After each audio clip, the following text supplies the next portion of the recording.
Back at it again, DMR. It's on this lovely Monday evening. And yeah, if you were here last time, issue number 10, you got a chance to watch me struggle trying to figure out how not just Mark Silvestri, but the late Michael Turner were able to design this witchblade armor. And man, it blew my mind. It was puzzling. It took me a while to figure it out, and I think that's the reason why it's good to study, especially if you're going to venture into,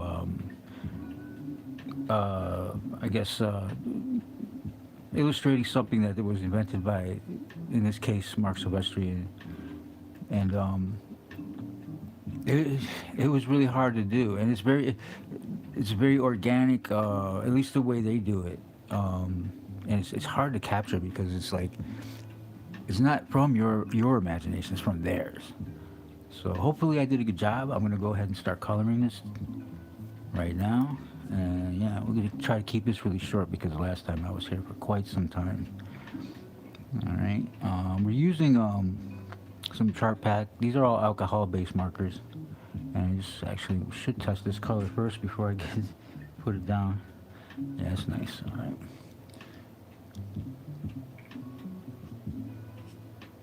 So yeah, if you're into comic books and welcome to the room. Hopefully you're drawing along. If not, that's fine too. What I want to do when I'm coloring her hair with these markers is, I guess, okay, let's first establish a lighting source. Now, I'm trying to keep them three colors per, I guess, three colors for the hair, three colors for the skin, and three colors for the armor. So, um, there's several ways you can do that. You can start with the medium, the middle shade, I guess, leaving space for highlighting, and then you can go in with the darkest color for your shading. I'm kind of just, I don't know, jumping in blind here. I don't necessarily have a vision in my mind of how I want this to look yet. As far as I haven't used these markers in a while, so I'm kind of rusty. But and you could tell when someone hasn't used these kind of markers in a while because you can't buy these markers anymore. These markers must be 30 years old. And listen, check them out. Wow, look at that. They're still juicy. As long as you keep the cap shut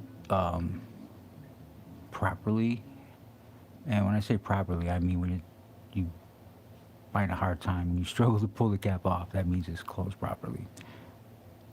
Wow, I mean, I'm amazed at the same time, thrilled, man, that these are coming so nicely, coloring so nicely. Not a lot of bleed. Um,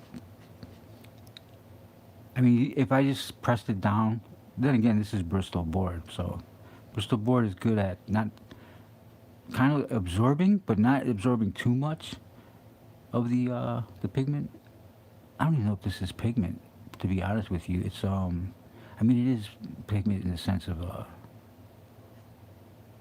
it's kind of like the difference between I guess oils and acrylics as far as opacity, and this you can layer over to create different shades. Like if I took another marker, it is more of a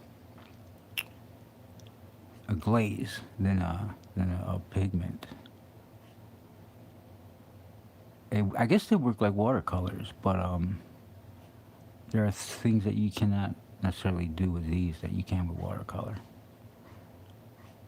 The benefit of these are the the fact that they dry really well and they're waterproof. Um, if I accidentally spilled a glass of water over this, it's not going to damage the color. So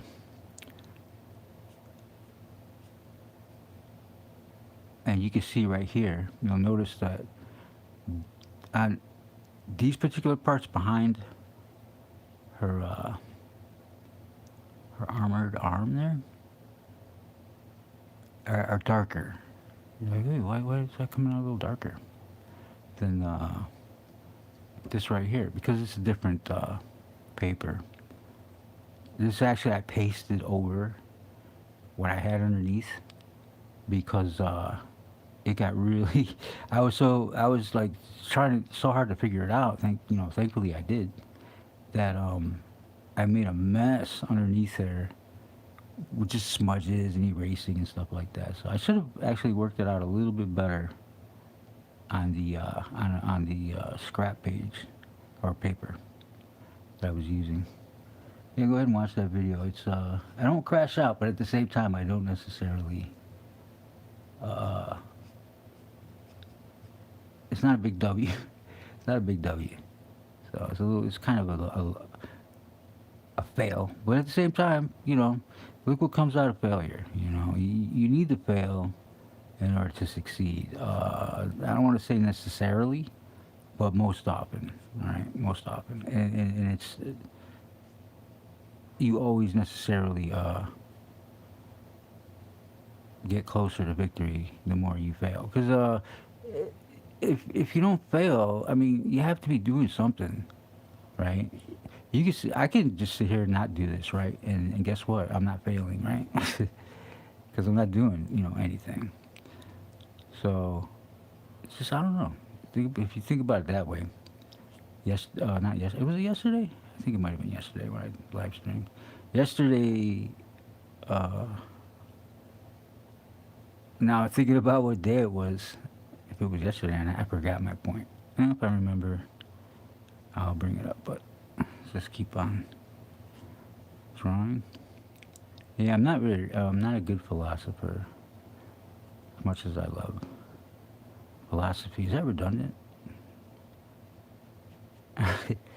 To love philosophy? Alright. Anyways, let's not digress. And a little progress here. Tell I haven't colored in a while because I'm rather light about it. I'm not like, because the difference between being rusty or not in a particular medium is how, I guess delicate's a better word, how undelicate you can be the more you understand the medium you're using. And when you get rusty, you're not as confident because you don't want to make a big mistake. And a lot of times those mistakes, it's an interesting thing. What you might consider a mistake might actually have a fix. And like, say if I were using oil colors right now, I could be a little bit more messy because I can cover oil with oil, right? These I can't necessarily I can't put one of these, a lighter color like this on top of this color and it'll come out light. It'll make it darker. So in that respect, I don't know if you understand what I'm talking about. That's all right, though. I do. And the only reason why I'm talking is because, I don't know, I get more viewers waiting for me to say something stupid. So, let's just go ahead and talk while we're drawing. About anything, I really don't care. Let me see what's going on in the room real quick. I can't see what's going on in the room when I'm doing this because my phone is a little higher, so let me see what's going on. Hey, we got a viewer in the room. I can't see who you are because I'm on my phone and I don't have the larger GUI interface that I would if I were on my laptop. So as you can see, you can also make these colors darker by going over them, right? And look how nice this Bristol board takes that. Ooh, it's like butter. I like that. I like that.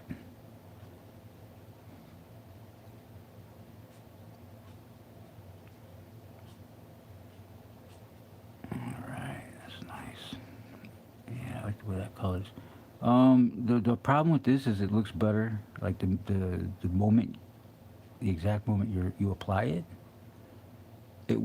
these little dark areas will kind of lighten up as it dries. So when you know your mediums, you can, I guess, read them a little better or gauge what they're gonna do next. And like I said, it's been a while since I used these markers, but I love them. I love them. And the pleasing odor is half the. What did George Clooney saying, oh brother? We're out there about his Dapper Dan pomade. The pleasing odor is something. I'm just joking because if you know this, these do not have a pleasing odor. These are very kind of carcinogenic. You might want to use ventilation for these, especially these chart packs, right? These were chart packs were made for drafters and architects, people who were designing, and they wanted to do a quick job about at least when they color something. And yeah, or hey, maybe they just like the pleasant odor. Anyways, let me see here. I like that. Now, what you want to do is you want to make a little. You know what? I don't care. Just every time I say what you want to do, if I don't correct myself, that's me saying what I want to do, right? Okay, what I want to do is create like a little palette, so that way, because a lot of these markers, look at it, you wouldn't be able to tell. We're getting older, so I can't read that half the time. And I want to make sure my palette, because these two colors are different when you put them down. So there's a lot of things to consider. Anyways, put this back. And I was gonna say it takes a lot to I guess gather the supplies when you're live streaming, as opposed to just letting them sit and pull them out, topsy-turvy or whatever. Walnut. Let's see, walnut is kind of saturated. Let's get a darker color here. Which one? Suntan is my darker color, so we'll take the suntan here. Reading my palette. It's less of a like, I guess when you're oil painting, you have a palette and the colors are there, right? You hold it with your thumb. This is a whole different setup. So I like that. Now I wanna since this armor, these witch blades are going over, establish where my light source is. My light source is probably here. Probably coming in like this.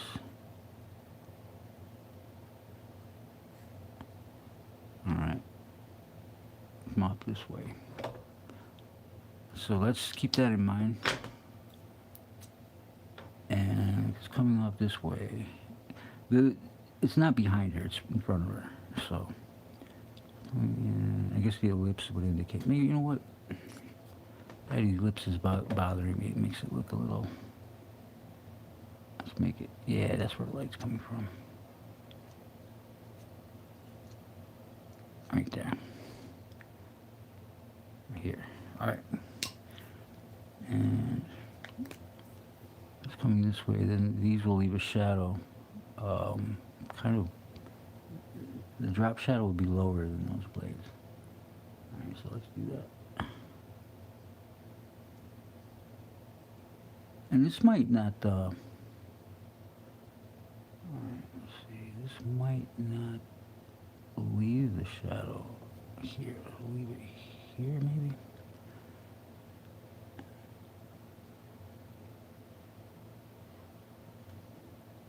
And, like, I don't know if this will make all the difference, but noticing this kind of stuff is, um, it might make all the difference. Who knows? Might not. We'll see once it's done. We'll see what happens. Like I said before, I think in my last video, um, a lot of times you are just winging it with what you know and the supplies you have and the time you have, right? And it's not necessarily I enjoy the situation. It's not. It shouldn't be a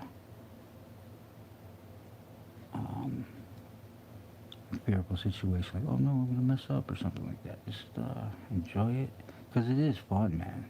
It is really fun.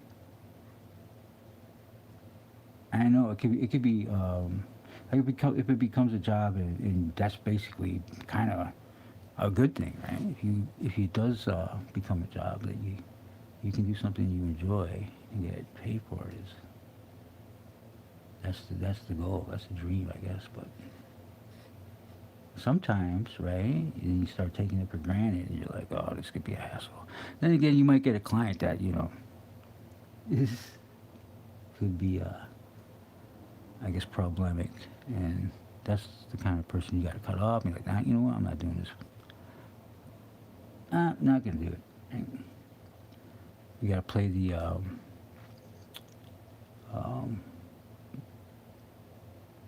sorry, I'm over here trying to figure. I'm thinking about this while I'm trying to maintain the conversation.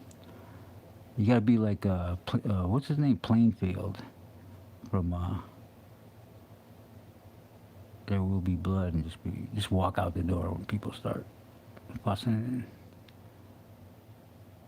That was a great movie. It sounded like John Huston. I think he sounded like John Huston. I'm Royal Man. From Chinatown. I don't know. This is an old movie, so you might not even know it.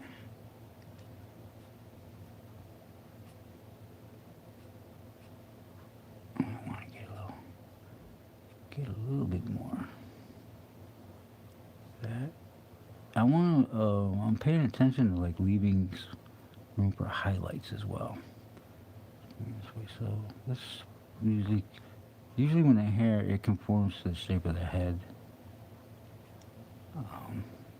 So you can see that obvious circle there. And did I do this up? No, I didn't. I'll bring this in the back.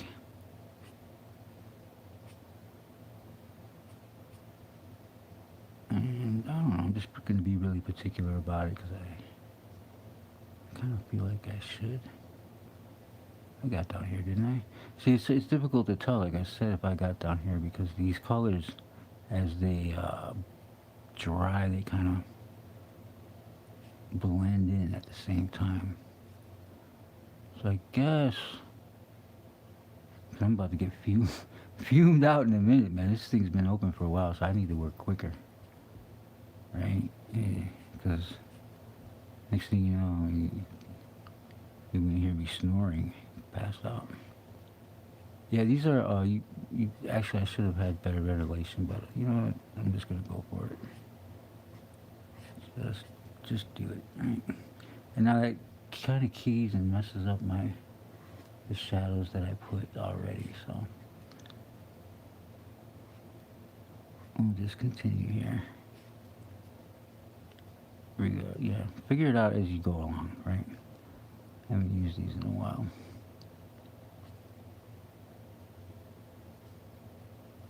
Screw it, I'm just gonna go in. What you also can do is what I'm about to do, right? Because doing this, trying to maintain that shadow that I created at first is not working. So I'm just gonna go ahead and put that shadow in later, after I've colored it based on my light source here.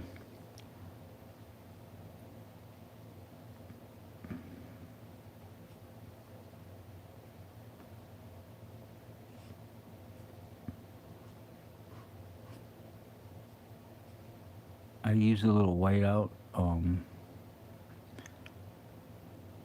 before I put this pasted on top. So it's what's going to happen is it's not going to take the marker on as well as the Bristol will. So keeping that in mind.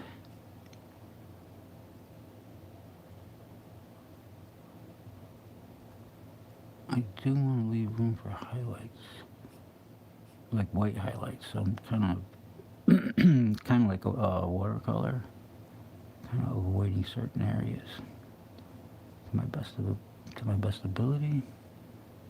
And did I color this? I don't feel like I did. Oh yeah, because it will become darker since it's a different surface. It's a different kind of paper. Where's my music?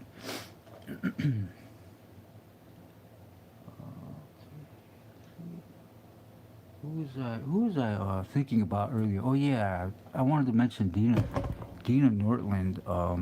She was a YouTube content creator, a really good artist. She passed away many years ago. If you've never heard of her, she has a channel, Dina Nortland. You should go check her out, man. It's her mom got together a lot of her work, and I think, I mean, she had a lovely channel. She had, I loved her work, and she was a really lovely person. And her mom got together a bunch of her artwork and made a book, and I'm like, yes, that needs to. I'm about to get that book. So yeah, if you want to check it out, check it out.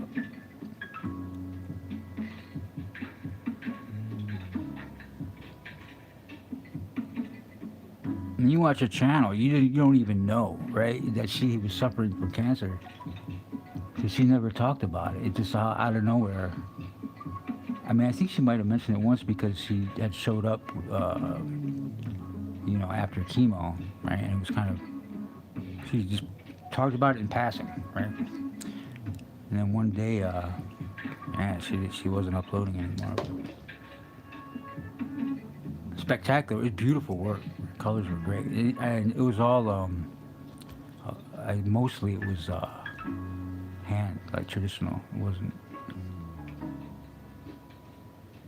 as much digital, so I guess I thought about her for that reason, because I'm doing this right here. So now I gotta go to a lighter color, and let's look at my palette. My chart pack beige is the color I'm looking for here. Not there. I know I gathered it because I gathered it. Yes, here we go.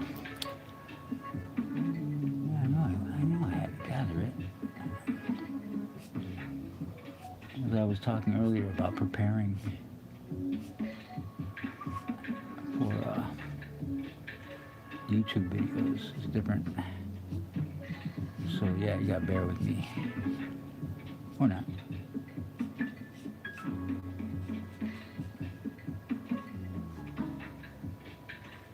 I just want to make this come out really nice. I'm really excited to see how this comes out when I'm done. I love coloring. I was thinking about coloring the Gumball Bounty, like hand color. So I just might do that later. I don't know if I don't have another project or anything to work on. I was hoping to, because the book right now is finished, pencils and ink, so it's in coloring stage right now. So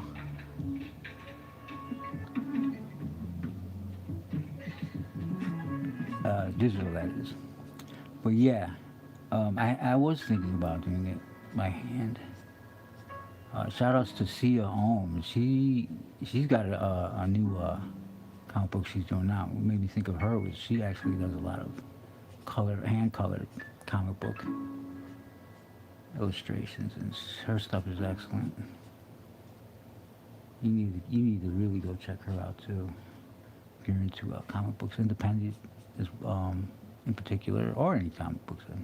I believe she's been published by the big two, so I'm not sure if I remember exactly which projects, but yeah. No, the reason why I mention her again is the hand coloring, and since I'm hand coloring, I'm thinking about other people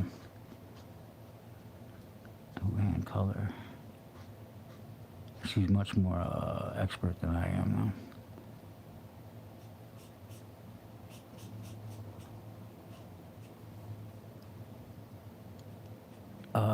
If you're new to the room and watching right now, I'm coloring Witchblade from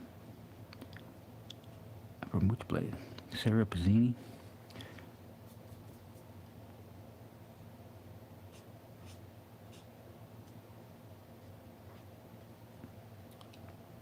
Boom, boom, boom, boom. We can find some music here.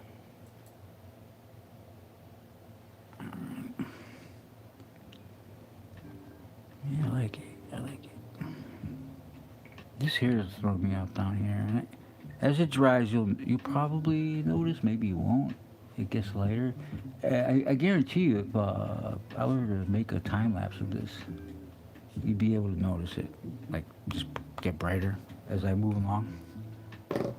But okay, let's see. It's not dark enough here. So, is it suntan I'm looking for? Keep in mind my palette. It's sand. Let's get that a little bit darker here. Ooh. Just go for it. Screw it. Big. Now that I'm kind of getting the rust off here, I can play a little bit more daringly, I guess.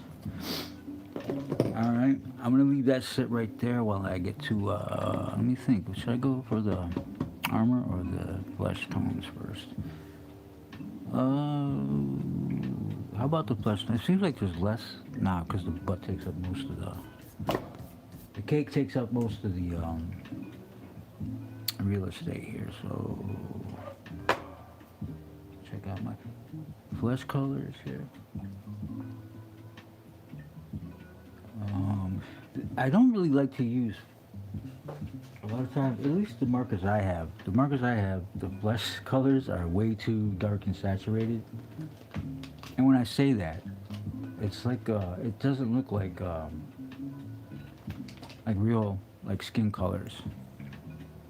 And that goes for whatever skin color. At least with these markers, these old chart packs.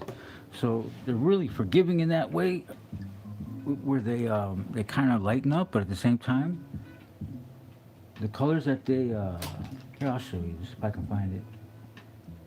The colors that they label, like, okay, for instance, I'm coloring.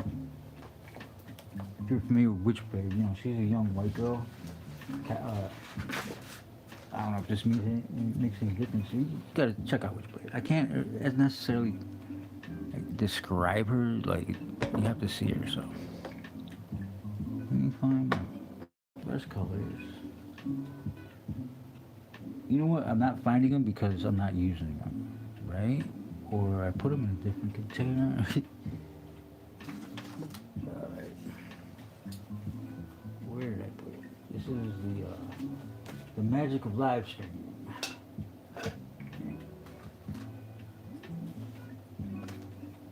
Here? Yeah, here we go. All right. This buff color this is just basically whatever the alcohol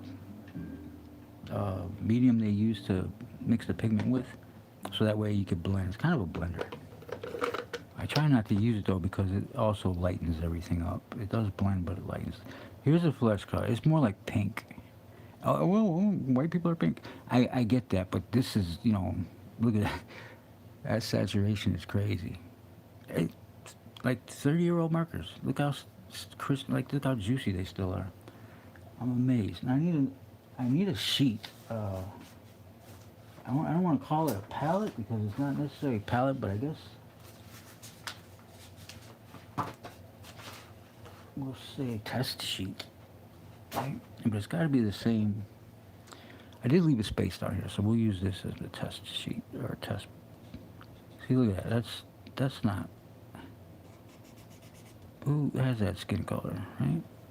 It's a nice blush, but it's it's not. Maybe it'll lighten up, but from my experience, this never lightens up to be a. It's always. I could use this as like a more dark, like a shadow to shade, a subtle shade, but no, I wouldn't use that to fill the whole thing. Maybe for cartoons, I don't know. And this is kind of a cartoon, but it wouldn't be in the same. I don't know. There's two different types of colors, right? There's cell shading, and then there's like what's happening here. It's like a cross between cell shading and watercolor or what have you. But I'm not gonna cell shade it. I want to lean into the way the markers blend already. So I bet you if I were to edit this video, there would be more outtakes of me looking for the appropriate markers than there would of me actually coloring the damn thing. So this is interesting. I had to label this flesh a flesh color because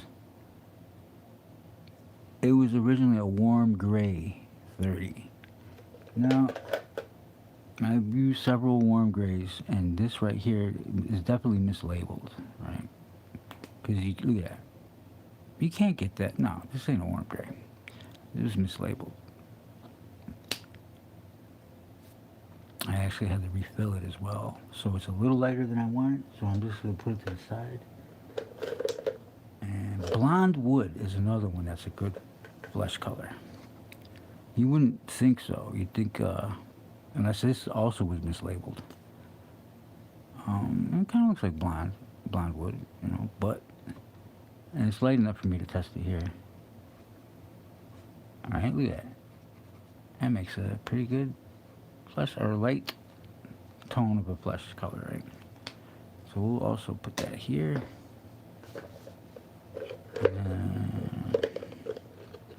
Let's see here.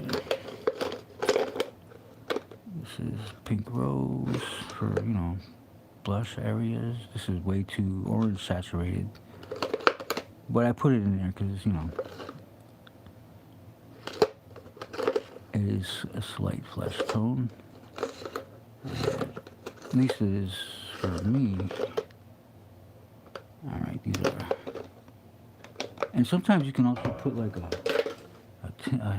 really, like, if you, the good thing about these markers is if you use them, you can take them off, resaturate whatever pigment is in there. They will go lighter, but you'll find like you might be able to use those as a glaze, right? So to speak, or if you will. Let's see. Do I have it? It's probably here somewhere, but I'm looking to the side for it. Don't see, they all look the same. And you gotta read them. They're not, the color coding or the color label on all these are so just faded, it's hard to tell which one I'm looking for. So after having pulled them all out, I'm gonna have a hard time. I'm gonna have to put them all back, but they're in random order. That's probably why it's such chaos right now. It's tulip yellow. Let's see. It's almost like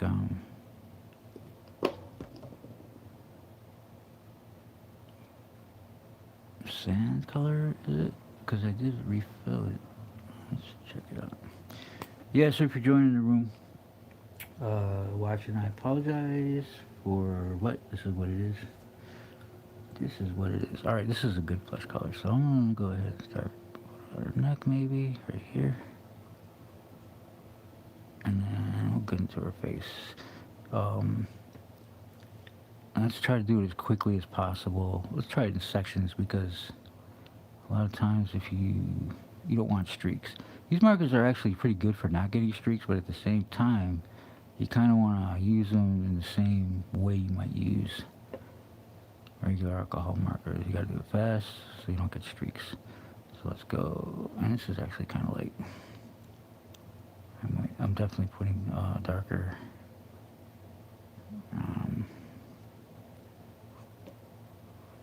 shading in these areas here. Oh, I got a little ink booger. Don't steal that. I'm making that t-shirt, so don't steal that. You heard it here first. Shout outs to Ink Pulp. Shout outs to Ink Bitten. Shout outs to Bad Ink. And just call me Ink Booger. Anyways. That's from like a dried clot of ink. My nib caught that and did that. So I can do something maybe to fix it. Otherwise, see, Sarah Pazzini has a new beauty mark on her face. So now, in order to make sure I don't streak there, I really need to be quick about this. And you know what? Let's just go flat. Bam! I just don't want any more ink boogers. You heard it here first. Alright, let's see here. Actually, we look kind of cool. And graffiti letters, ink booger. See right there, I'm starting to get streaks, so I need to get quick about this here. And it's really difficult to fix those streaks, so. Oh, see? Look at that streak. And the best way to do it is try to get it quick and just like oversaturate it so it can't help but not streak. But sometimes that doesn't work either, so you just have to hold your breath and see what happens. Dude, that sounds stressful. It kind of isn't. It really isn't.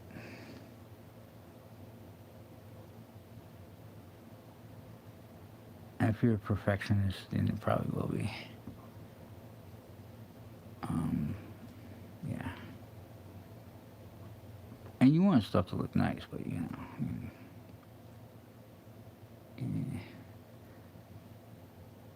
You know, you just gotta know what your,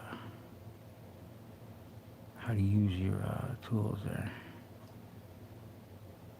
And you can see I'm just trying to go a little darker in areas, playing around with this stuff. I love it.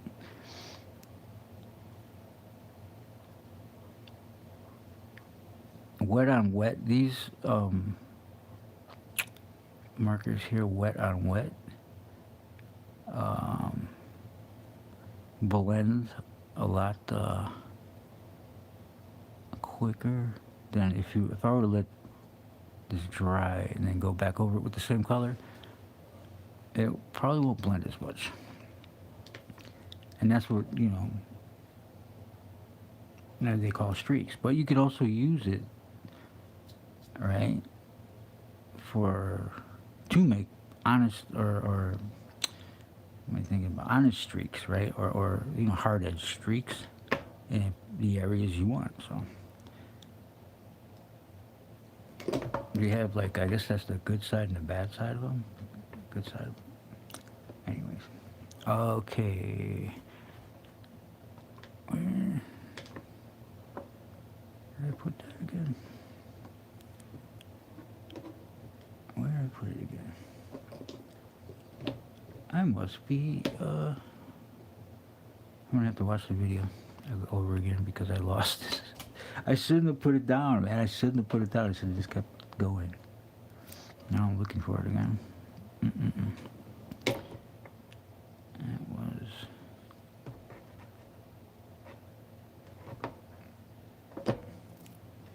Gotta be honest, man. I gotta be honest. I did pay a visit to my aunt Mary Jane. This is before I pressed go live, so that might be the reason why I have lost the color that I was looking for or using. So let's find it.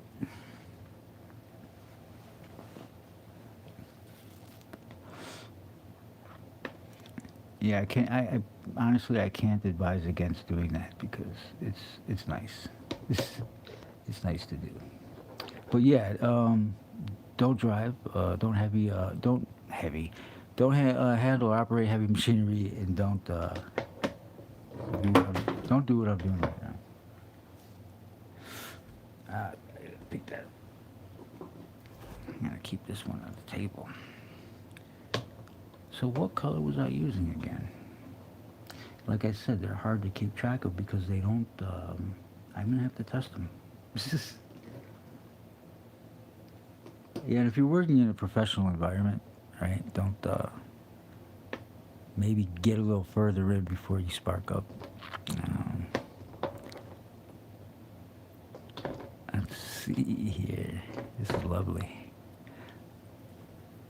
This is, what you call great entertainment, right? All right, let's see here. It wasn't beige. Did anybody watching, did they notice what color that was? Too orange, a little bit. Beige or false. Hey, thank you, Marco. Thanks so much, and welcome to the room, man. I wasn't really paying attention, but yeah, I appreciate you, man. Good looking out. I think it was it the beige, or was that from earlier? It wasn't the beige. Oy, oy, oy.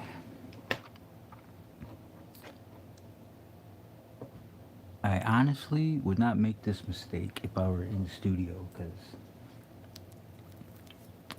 we normally wait till after lunch to partake. Anyways, if I can find that marker again. It wasn't beige. I don't think it was this. Was it? It could have been this. It might have been this. Let's try it. Gotta try it in a spot that's won't be conspicuous. Yeah, it is this. Applause. Ta-da. You know, hey, I just did a magic trick. No, I didn't. It feels like it, though. So, hey, it's a win-win for me at this point. And I'm not, this is not a commission. This is just a practice study. As I mentioned before, if you watched my other video, there is a contest. Or not a contest, it's more of well, I guess it's the same. It's a talent search for Top Cow, and if you're interested in that, go Google Top Cow.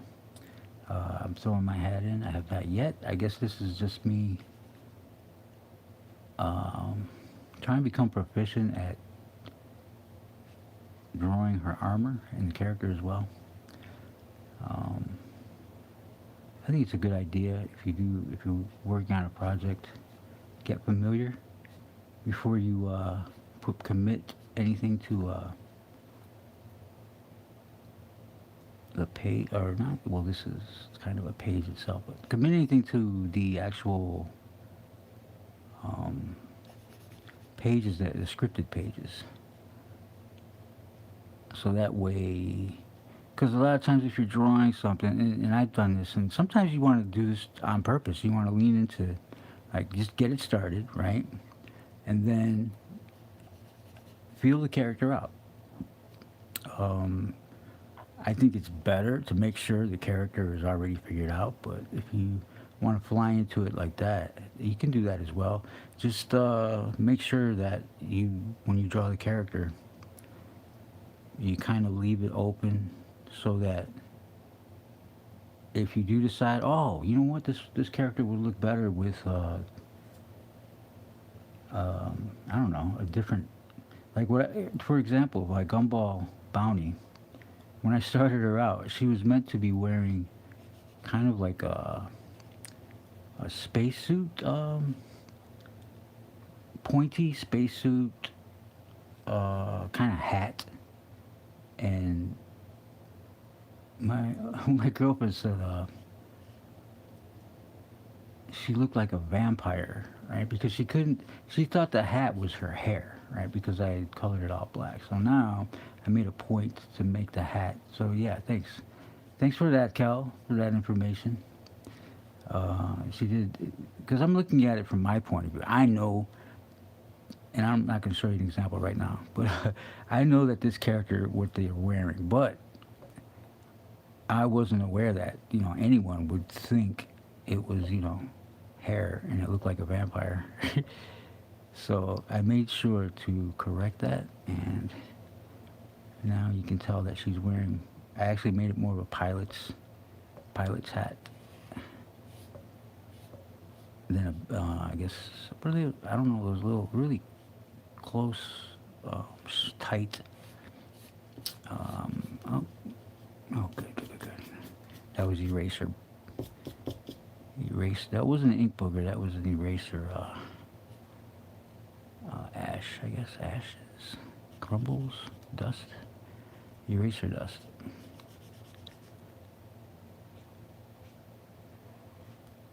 And I don't want no streaks, so I'll go heavy on there.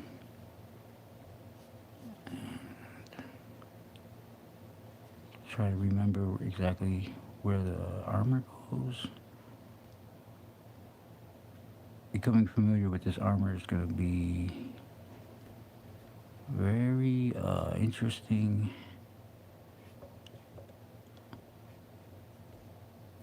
exercise and learning.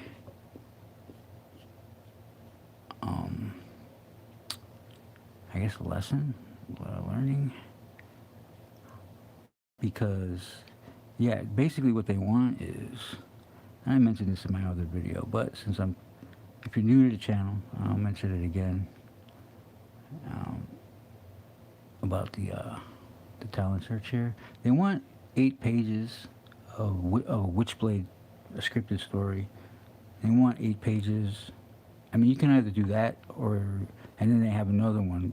Like, you can choose which you want, or you can do both. Me, I'm going to do both. They allow it. So I looked at the guidelines. They have all the rules. You can check them out. So yeah, go check that out. And what was I talking about? Becoming familiar with the characters, so that way I can draw them appropriately, and a model, at least the model I create.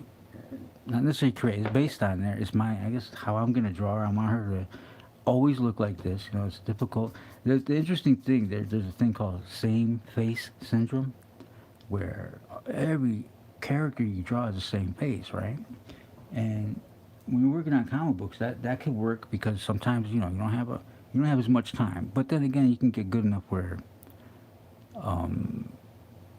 you're comfortable with the character. You're not just putting it out a page a day and just drawing something quickly because it's your go-to. And I think when people have same face syndrome, that's what's happening there, is that they're drawing the simplest model of a face, so they don't have to, basically so they can meet the deadline, right? Or they haven't put in a lot of thought into the character study, and to make sure that they're different, and that takes a little bit more time. Not terribly terrible amount of time, but then again, a page a day is crazy. It's a difficult thing to do. It's doable, and believe me, people who have done a page a day and know how to do it, there's people who could do 3 pages a day, right? But the people who could do page a day and they know they've done it, they know it's difficult, right? as opposed to give me 2 days to do a page, right? But if you're doing comic books back in the, even today, I don't know how they process it today, but in the 90s, you got to book a month, right? So 22 pages, that's, to make it on time every month is a very vigorous, right? It's very attentive, vigorous, it's doable, but it's not for someone who can't do it, right? And I think to this day, there's very few people who can do it. But if you can do it, or if you can't do it, try it. You might surprise yourself. You might be able to pull it off. I will say this, though, about it. This contest, the deadline is July 7th, so there's plenty of time to get 16 pages done in 2.5 months. Not 2.5, I think it's 2 and a week. Two and a week by now. 2 months and a week. So yeah, basically 2 months. I'm starting late. It started in January, but it's plenty of time. But 16 pages in 2 months. Come on. If you can't do that, dude, you're not cut out. You're not cut out to do comic, or at least to professionally produce comic books in the mainstream. I don't want to say you're not cut out for drawing. I'm saying in the mainstream is a very vigorous effort, and it's not undoable. I mean, manga, for crying out loud. Jeez, those guys. I don't think those guys sleep, and if they do, it's at their table for like 3-hour intervals, But hey, it's like I said, they're doing it. So it's doable. All right, now her armor is interesting. It is kind of shiny, metallic looking. It's a greenish grays, and then these little, like the under armor underneath it, these little, I guess you can see here, what would I call those, the ellipses with the lines, like lion coils underneath, or maybe it signifies like some kind of flesh underneath or something. Like the armor has a flesh. It moves. It changes. But anyways, that ellipse would be almost a goldish color. So I'm kind of gonna let this flesh color chill out a little bit before I start adding any shading to it. So I'm gonna see. This is, I can't remember if this is light or dark. So I'm looking for deco green. Yep, this is what I want. All right, now let's just go. We'll go here in first. Go here first. Go in here first. Yeah, sorry. If my tongue is being tied. I'm over here trying to talk about what I'm trying to talk about, but my mouth wants to talk about what I'm doing. What I'm doing here, and I gotta separate those two.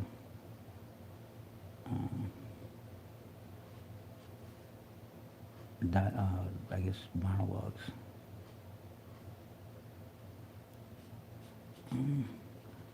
It's very fun and relaxing and interesting pickle to do this and talk at the same time because sorry, my voice is a little laryngiticy. I mentioned why in my last video. At the same time, I'm just testing it out to see how that looks. It's going to get lighter, and I will. The reason why I'm not leaving room for highlights on this particular set of, I guess they're like witchblade wing. They kind of look like wings because they're on her other shoulder. So, and I actually want that to be much darker. I just wanted to test to see how. Yeah, it's kind of a mint green almost. Deco green, they should call it mint green, I guess. I don't know what their mint green looks like. And since this right here is out a different color or different paper, I pasted it on, I mentioned earlier, it will get darker. So I will have to go over the back wing with a darker color. And these parts are so thin, I don't have to really leave room for highlight because I could just go in with a highlight white medium and just put a highlight on there.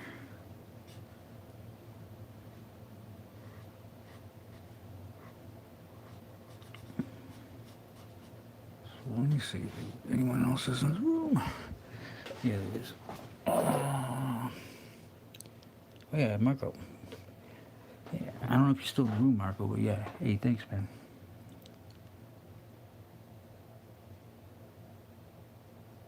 I hope you're drawing along as well or working on any projects. I'm juggling over here, but I'm enjoying it. I'm trying to get more into the mind state of being more consistent about making videos or live streaming at least, because I'll be honest with you, I'm doing this regardless if I'm live streaming or not. And the purpose for that is not to necessarily become a YouTuber. That is not the purpose at all. I just was wrestling with all that because that's not what I'm trying to do. What I'm trying to do is build an audience. Well, commissions are nice too. I guess I can get commissions from doing this as well, but trying to build an audience for my product, right? I have a couple of products I'm working on, and I guess in the old days where you can have an agent who can be, you know, the pretty face for your, you know, it wasn't necessary to, I guess to be, like your brand wasn't, at least in this field, your brand wasn't necessarily your personality or your face or, you know, whatever you had on your mind or whatever. But these days, I guess that's what it is. So,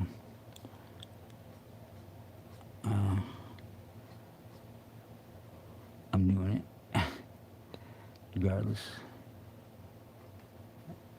if I like it or not, because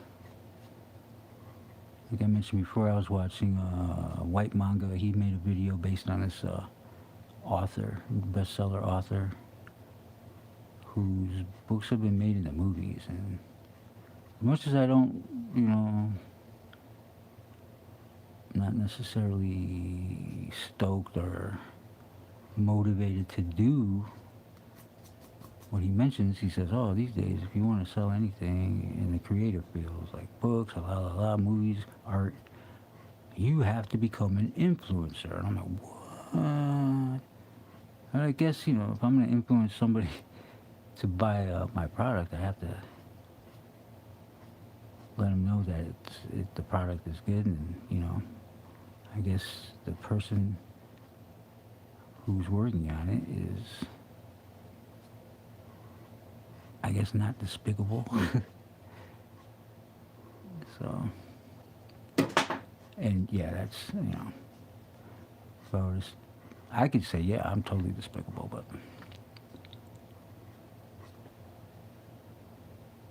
I guess it's not to me. It's up to you to decide for yourself, you know. If I'm, I don't know, despicable in a good way or a bad way, I guess.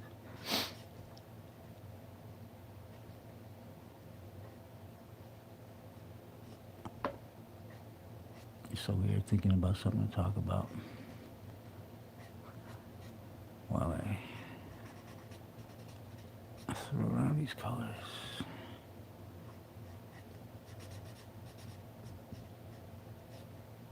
Wow, I like this. I'm I'm getting the more I call like the more I fill up on this on these fills, these color fills here, the more stoked I am about finishing it. Because I'm really liking the way it's coming out. And I don't know if I'm not here for that long, because I will take this to finish. If I can finish this in, I don't even know what time it is. So I don't know if I can continue making or complete that statement I was about to make about if I can finish this within a certain amount of time. So if I could finish this quickly in a relative, I'll say that, the relative amount of time, maybe I'll stick around and start another illustration. I do have to do a study of the darkness, so I did make a thumbnail. So maybe after I'm done coloring this, I will, because I'm going to do it anyways, right? Either I should live stream it or I do it off camera. I just think that it's not a bad idea to live stream it because, number one, not only does it take away, because these days, listen, man, I'm starting to get really sick of and annoyed by a lot of people who are using AI or to make it look like they're drawing something, and they have an audience that I wish I had, And what it is, it's the reason why their audience is so big is even though they're using AI and they get called out, and then the next thing you know they go off, they change their name and become, do something else because nobody likes a cheater, I guess. But I was gonna say is the reason why they have so many subscribers is because they're consistent about making content for YouTube, right? Or any other platform, right? And that is what I was lacking, and that was what I was not feeling, right? I'm like, man, that's not what I was in this to just create product, like draw comic books and illustrations for myself or for commissions, right? I wasn't in, I'm not here to be a YouTuber, so. But to build an audience, right, you got to have a platform, and YouTube is perfect for that. So may as well just live stream it and let people know I'm legit. I'm not tracing. I'm not using AI. I'm not. And hopefully, my product is appealing enough for the people to, enjoy looking at, right? Hopefully it's enjoyable to watch because I'll be honest with you, man, I love watching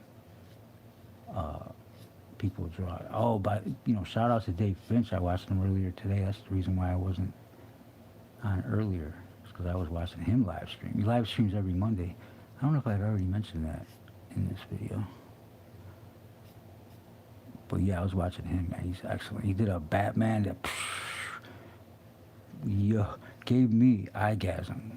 Gave me orgasms, plural. I'm like, yo, man, it came out so nice, man. The dude is nice with it. And there's a lot of artists that live stream that I can mention. See, I mentioned earlier. There's Irene Strakowski. She's really good, but I think I would love to see her live stream more of her drawing. A lot of times she's on with her crew, and they have a good time, and they talk about not just their products or their, produce, but other people, and they have a really nice, really chill community, and a fun community as well, where they just go on and talk crap and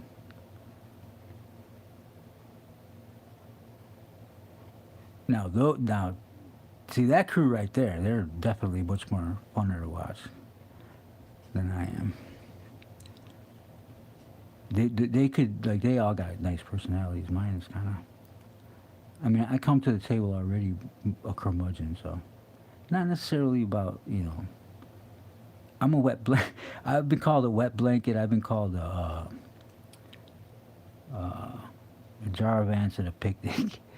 And I don't mind that. Sometimes I do it just because I'm teasing, but hey, that's why coming to grips with having to have personality is a drag to me. But there are worse things. There are worse things that could happen. So I'm gonna try and lean into it, and this is starting to dry out a little bit. So I'm gonna let it sit and juice up again. What happens with these markers is the nib will start to dry out because not only is it in the air, but it's you're pulling the pigment out. The paper is pulling the pigment out of the nib as I'm laying it down. So I'll just close it, and yeah, make sure you hear that click because the last thing you want is a dried out Prismacolor. Close it, set it down, broad tip down, and just let it saturate that. It's looking pretty good flat. See, that's to me. If you're because back in the day, man, before computer colors, the cheapest way to print comic books was to use flats, and that's why like the pencilers and the inkers, right, paid attention to their shading, their line weights and stuff like, because it looked better with black colors if you paid attention to all that shadows, line weights, right? You didn't really it looked great in black and white, and if it looks good in black and white, and it's guaranteed to look good in flats, or probably better in flats, right? Than because sometimes like you see a comic book where it's overdone, the coloring is like that so unnecessary to put that much because it looked perfect black and white, but that didn't happen as often as great coloring. You know what I'm saying? Because those great colors knew not to. You don't have to do a lot. Like with Mike Mignola as an example, all you need is flat colors, and it's perfect. Because if you try to like, I guess, I'm gonna put a highlight and a shadow. He already considered that, right? It's so simple. His work is so beautiful and like this simplicity, but it's so like you can't. It's difficult to say. The guy has an infinite knowledge, excellent knowledge of shape, proportion, everything. But yet, he just black and white. It's look at this stuff, man. You know what I'm talking about. But okay, I'm letting that green marinate for a second. Let's see. I'll put the yellow parts and the gold parts rather with it. This is the dark. Here we go. This is it right here. Yellow. Yeah. Tulip yellow. These are Prisma. I'm using Prismacolors, chart packs, and there's Barrel Prismacolors, and then there's different. These are all probably out of stock. I don't think they make these anymore.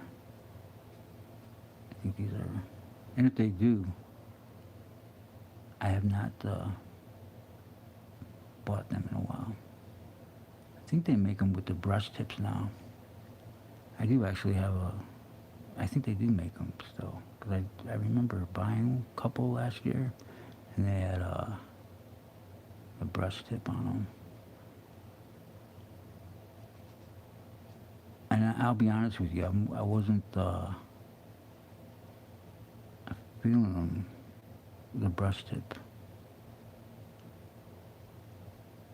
I don't know, they weren't, I wasn't used to them, I think, was what it was, so. I'm more used to it's kind of a hard chisel tip.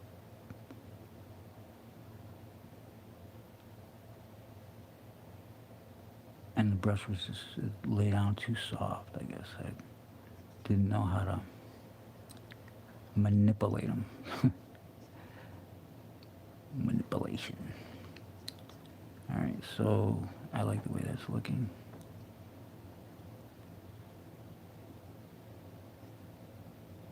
I use a micron to ink microns to ink the image, and sometimes, I mean, they're really good at not bleeding or blurring. I did get a ink booger, copyright the trademark. I did get one of those earlier, like up here, a little forehead, little new, the little beauty mark up there. It was an ink booger. They're good at not smudging, or not being smudged, the microns. These are good at not smudging ink, but if they're really juicy, they could. There's a possibility. So I'm being careful to not have that happen here. In these smaller areas. I don't want to take any chances. Because I want it to come out nice. I should be a little more daring though, and just not care. I guess maybe I can not. I can stand to not care 30% more than I do, but I don't know. A lot of times, like I watch great artists who just like, yeah, I really don't care, and then boom, their piece is done and it looks sweet, and they do it so fast. I need to practice that. Okay, it's kind of like doing a backflip, I guess. And when I was a kid, the difference between a back handspring and a backflip, yeah. And then, you know, once you get good and confident about your backflips, you don't need to use your hands. You just whoosh.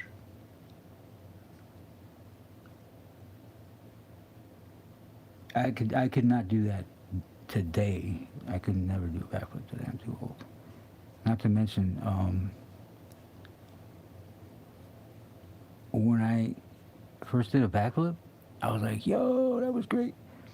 But I didn't do it often enough, right? Like to keep it, and then I never did it again, and it's been so long, so that there's no way I could ever do it. If I tried, I'd break my neck. Even if I felt confident, because there's a feeling, right, that you have when you do a backflip, and you know that feeling, and you don't want to listen to that feeling. That feeling can convince you that you could do it because, oh, I've done it before. I know I can do it. Nah, don't do it if you haven't kept in practice, man, because that's a neck brace waiting to happen. So I like that. Let's see if this got juiced up again.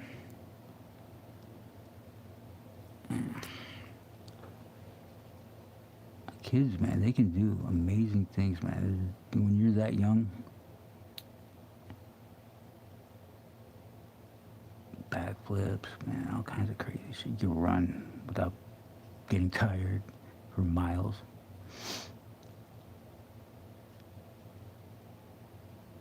Yes, revel in your youth, young children.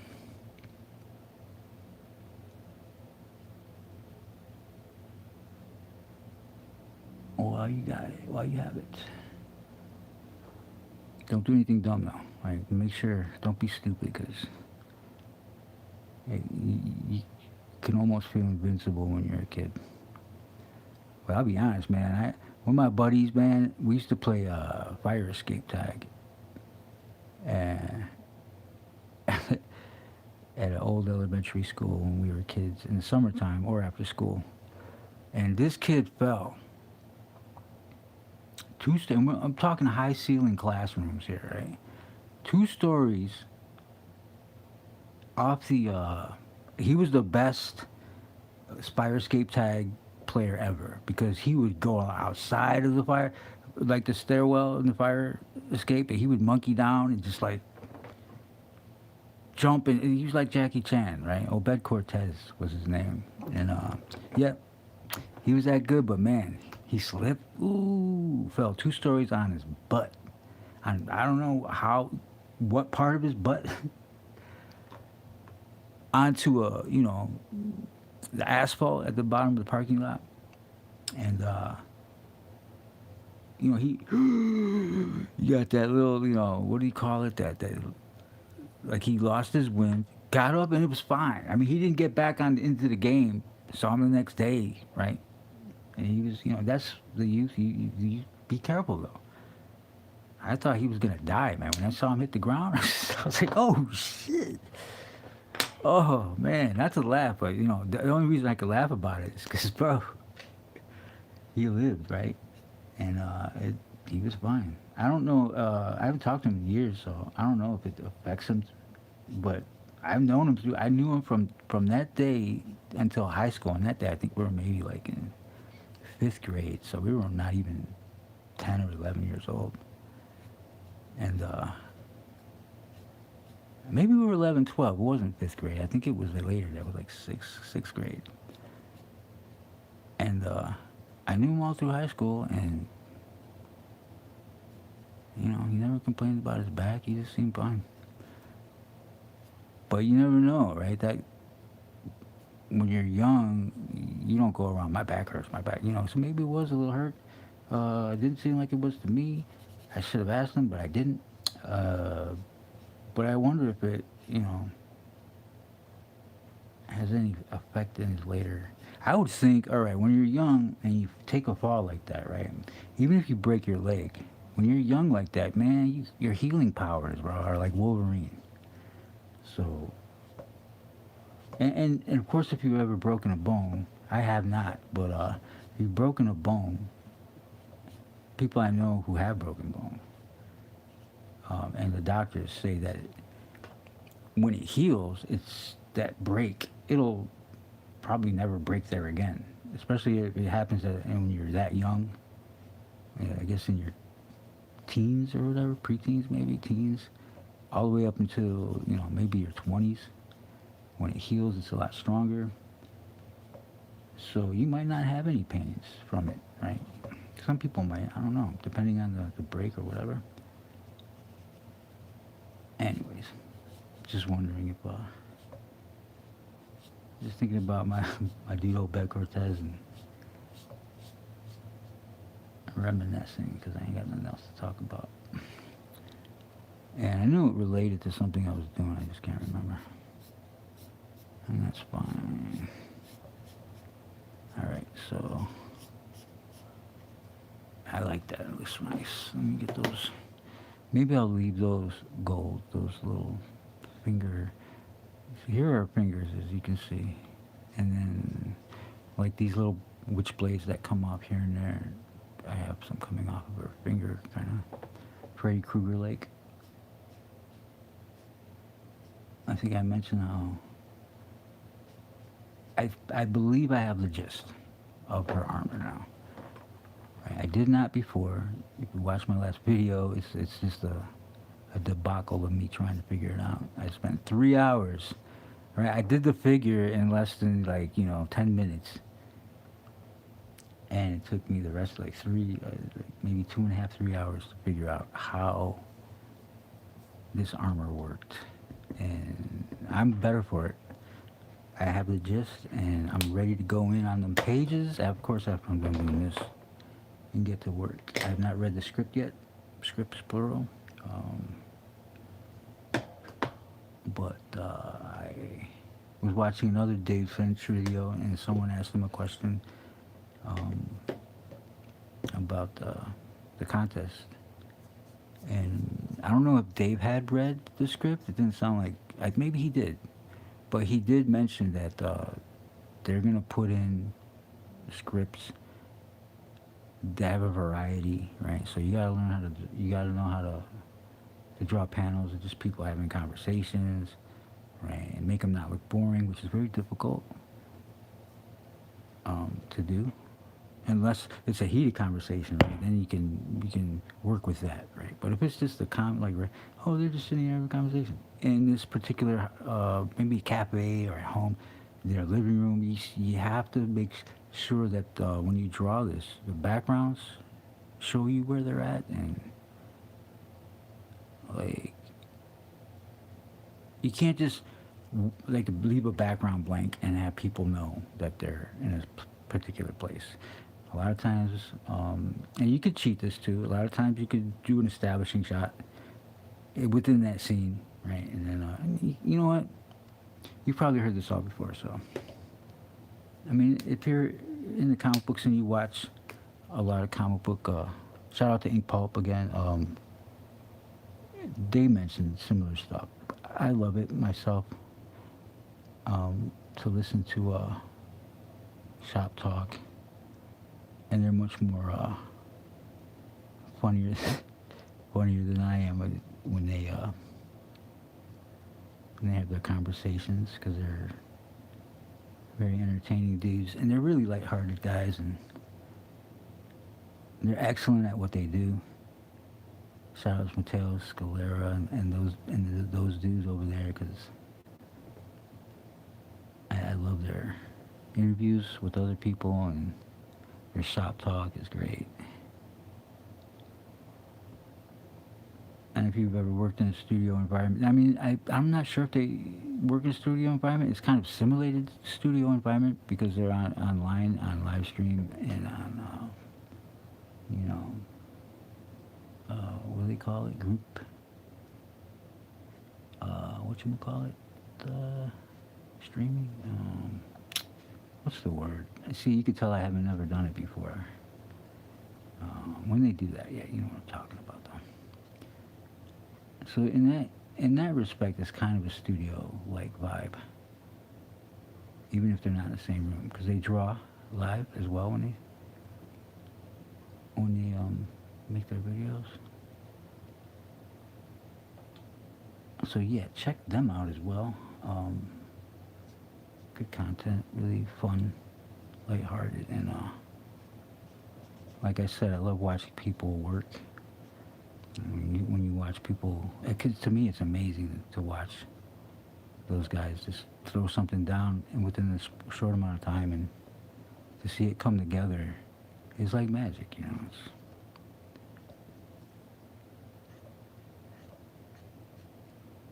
At least to me, it is.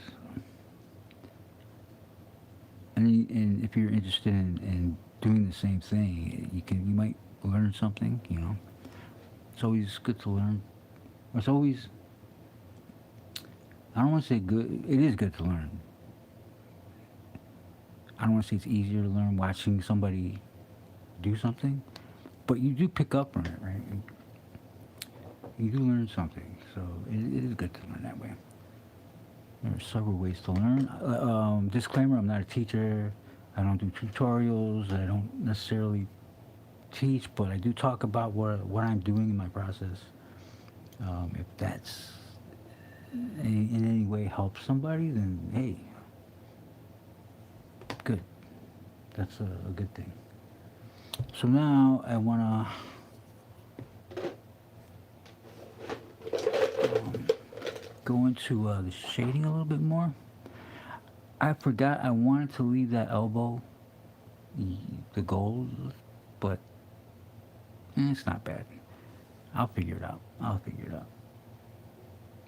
So now I'm going to go ahead and look to see which color would be good for a darker. This is Celadon? Celadon. Is that a dinosaur? Celadon green. Yeah, holler out in the room if you know what a Celadon is, and if they're always green. This actually looks like a cool gray. I mean, I'm not colorblind, but that's how close a lot of these colors look when you put them down on next to each other. And they might have a different color label, and they're supposed to be a different color, but a lot of times, you know, I think I mentioned before, I found some that were, I found a French Gray 30 that looked more like a flesh color. Like, it looked more like this color than it did, you know, a warm or a French Gray. What's the difference between French Gray and warm gray? Is it warmer? Is it creamier? Because it looks like pretty much a warm gray to me. French grays. Yeah, this is the one I want right here. Yeah, that's it. I wanted to make this darker here. Just put it in the background. Might leave a slight highlight on it.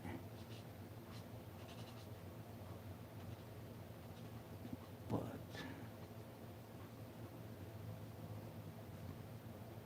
you know, I watch a lot of like mangaka who live stream, and I almost want to do like they do. They don't even talk. They just get in and get out as quickly as possible and as efficiently, because they're not really trying, or probably not even giving a fuck about audience participation. And that's, to me, I like that. So if I shut up every once in a while, then that's because I'm doing what they do and just doing what I should be doing, concentrating and finishing what I started. And I will be honest with you, talking does interfere a little bit with the production speed.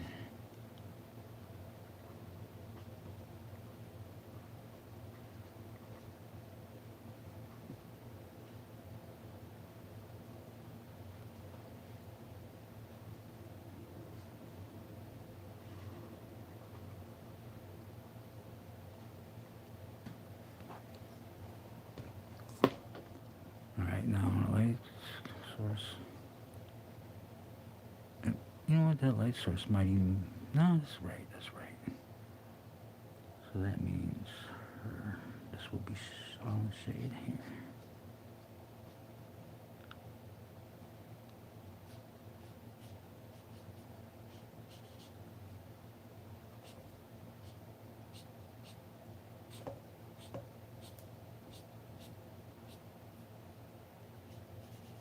Maybe a little light.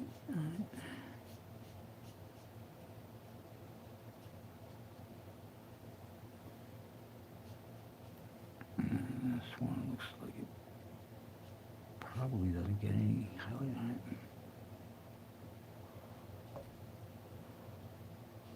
I'm just gonna wing it.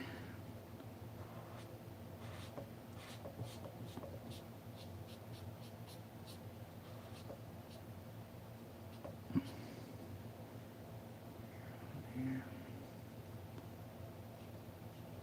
Might have a highlight on that heel. And most of this is going to be dark. Maybe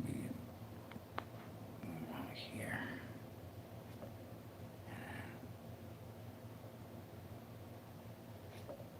About there.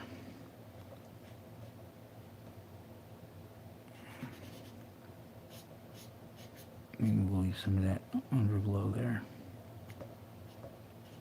And this, I love this chisel tip because you can get that hard edge that looks so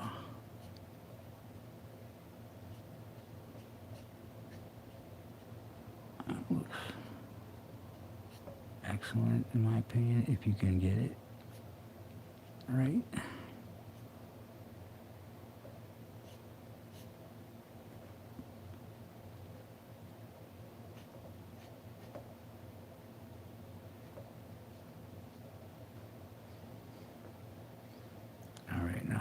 I gotta move some of my markers because they're about to fall off my board with my elbow. I'm pushing this way, so my arm is in danger of pushing my markers off my drawing board here.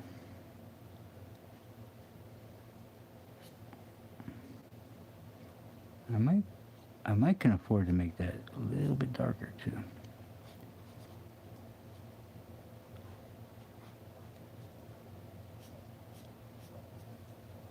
That should be totally dark.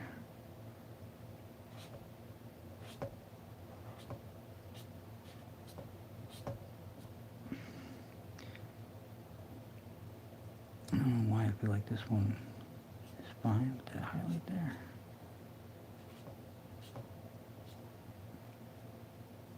I'll let that dry up a little bit more, because when it's wet, I mentioned this earlier, they just bleed together, and they don't, when they're dry and you put this down, the same color on top of itself, the shadows, it makes more of a shadow or a darker shade, and it doesn't blend as well, because you're putting wet on dry. Wet on wet, it bleeds together and blends really nicely, and so I gotta wait. I'm better off waiting. So now I'll get this here. See, like this is dry now, so I can put this down. But I was talking about this color on itself. This on a darker color, I can be fine without it bleeding or blending. And I gotta think about the light coming in, so you'll probably see a shadow here. Because since her butt is round, it's gonna leave that armor. And maybe some here.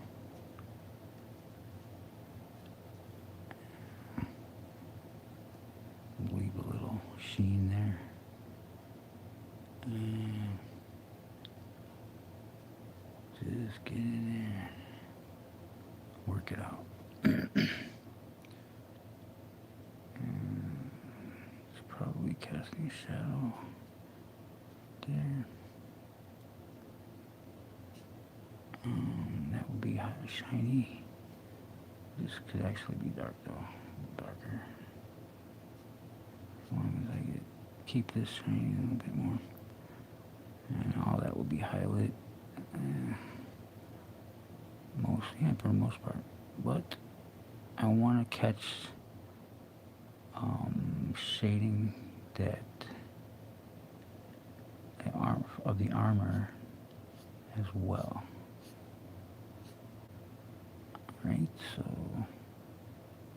maybe, yeah, that goes on top, so I need shade underneath. Okay, and this part here underneath, right there. And maybe this should do the same, yeah. At least right there, and maybe the bottom tip up. Yeah.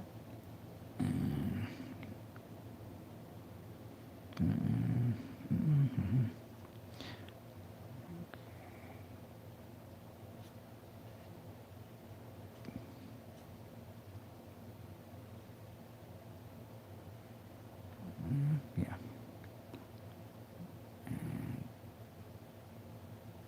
Ooh, I almost made a mistake there. I almost went over out of the lines. And yeah, not trying to do that.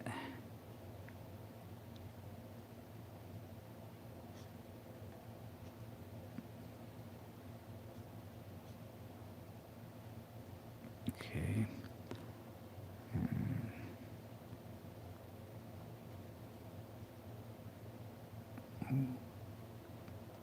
And so her arm will make a shadow on these, and I'll make sure to keep that in mind when I go into her skin color as well.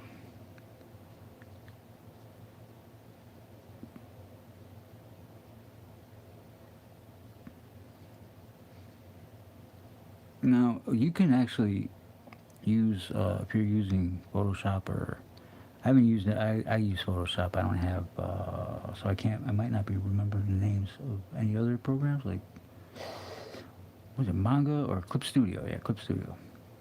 You could probably achieve, you most likely can, you absolutely can achieve what I'm doing here in those programs, because they, I know Photoshop can.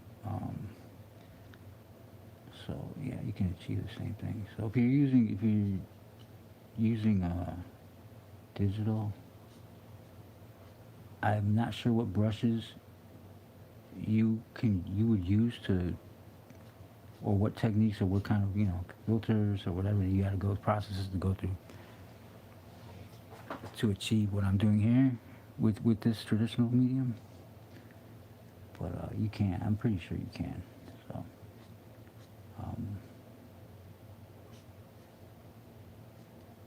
This is what, this is the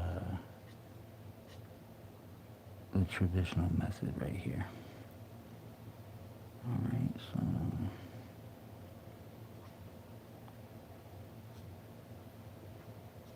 and we'll leave a little under lighting there. And of course, we gotta take account for overlapping as well, like this here. And this here overlaps. And this here overlaps. This overlaps. As well as gets shade. Right, and okay, that overlap shell. And this is really intricate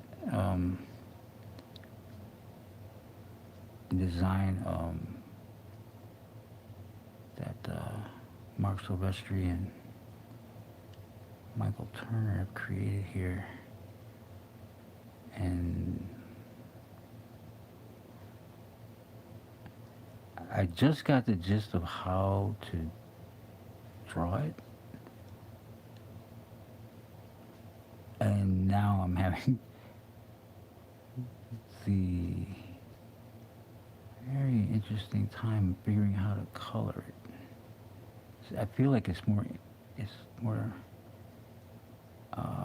thought.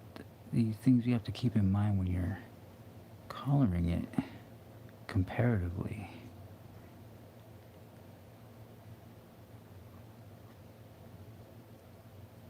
But I like what's happening here. I'm very stoked to look at it when it's done from a further distance. Because right now my nose is in it, and it's hard to gauge. And when I look back, it'll probably be, because sometimes you have your nose in something that looks great, and then when you pull back, you're like, oh, I could have done this or done that. And so I guess it's good to always take a second to do that. And you can do that really easily if you're using, say, Photoshop or what have you. You can zoom in, zoom out without having to get up out of your chair. So there are benefits to definitely, and you guys know, there are a lot of benefits to using digital. Well, the benefit of going traditional, especially when you're doing something full color, is you can actually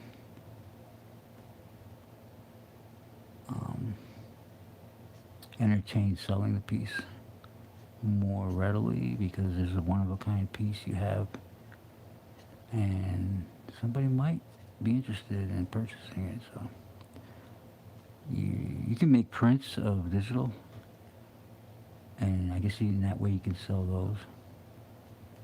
But you can charge a lot more for something that someone can put in a frame in their house, or just only, like, it's one of a kind. No one will ever have another one like it. Its value is,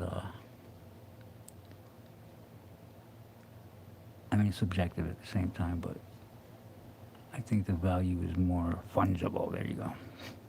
It's fungible.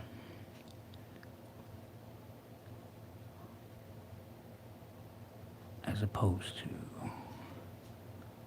not fungible. Alright, so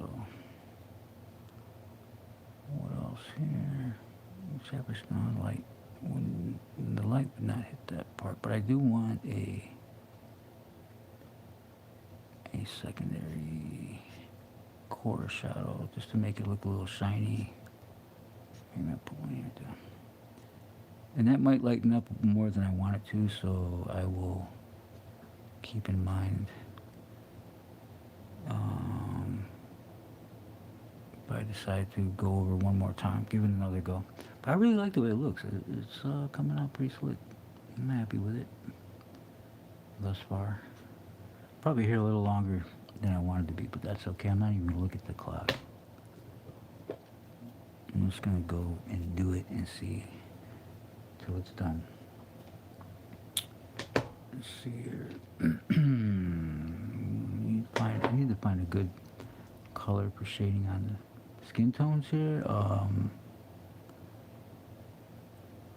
A good shading color, like a not a dark one, but a lighter color to shade with is a violet mist. It's more of like a light purplish, more saturated than lavender is. And the way it goes over like basically if you shade with like grays. Like here's a cool gray. You can shade. I can actually shade this flesh with this cool gray here, right? Leave a nice shadow, and it's transparent enough so that the flesh tone underneath like comes through it.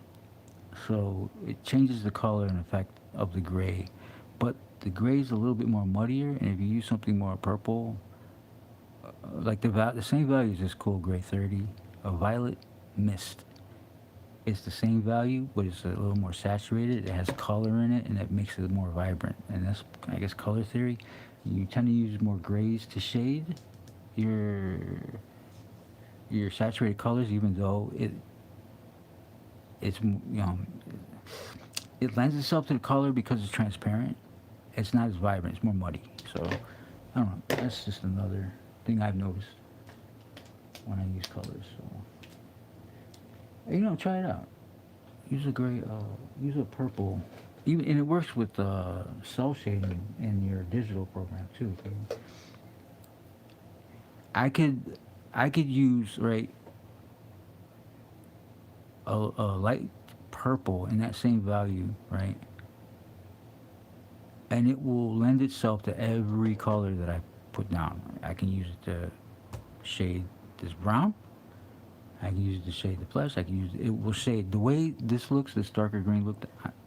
It will, in effect, if I use the violet mist, it would do the same thing, but it would just lend a little more, I guess, punch to it, color. And that's color theory, in effect, working itself through this medium. And color theory works its way differently in a lot of mediums too. Right? I couldn't use that technique that I'm using. It's more like watercolor, whatever.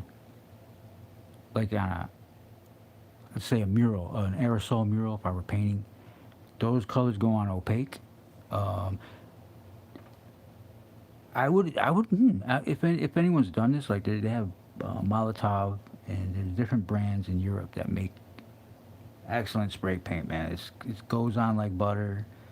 It's solid, right? They have different caps that do amazing things. But I wonder if anybody has made a glaze yet, or something transparent, right? That could say what I'm doing, right? What I'm doing by putting a darker, like say a purple, just to put a transparent shadow, If not, think about it.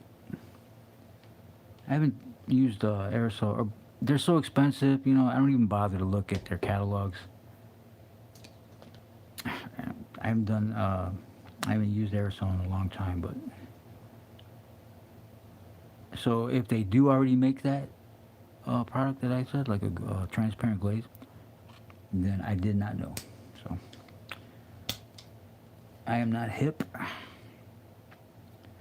There's a cornflower. Let's see what the color this is. I found a cornflower that was flesh too. It's obviously mislabeled, but yep, this is it. Look at that. This is not cornflower.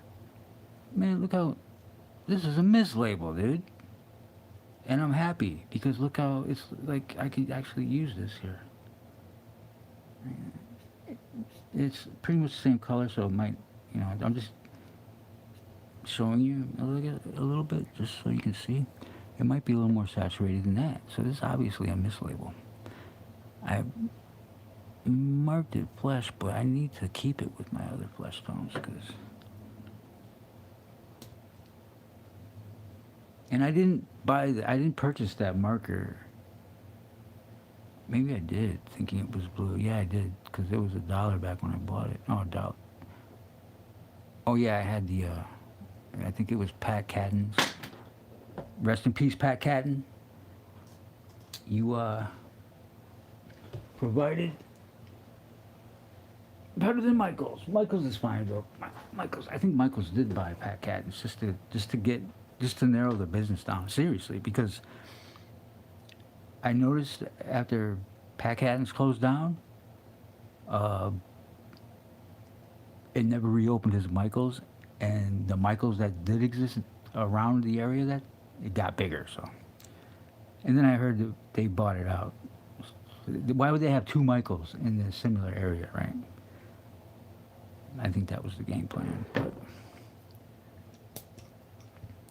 Pat Cadden's I love because I had a discount there. Because, I had the nice guy discount. And you'd be surprised, but being a nice person, will get you like in situations like that. You become friendly with people that you do business with, and plus at the same time, you're there all the time. You're buying I must have thrown so much money at them that they would appreciate it. And Pat Cadden's was that type of place. Michael's is not. I don't think you can get away with it. You get a student discount though at Michael's. I think that's how that discount started. I said I was a student, so they gave me a discount. Yeah, I wasn't a student, but I was young enough to, at the time, after 10, 20 years, I'm still going there, and I didn't have to be a student at that time, so. And the people that worked there were great, so. You couldn't help but be nice. You can't help but be nice to great people, so. And I think that they were the reason why I was so nice. Anyways, I'm gonna go ahead and take a sip here. A little libation, and let this dry up a little bit before I do anything. Oh yeah, I should hit her little face blades.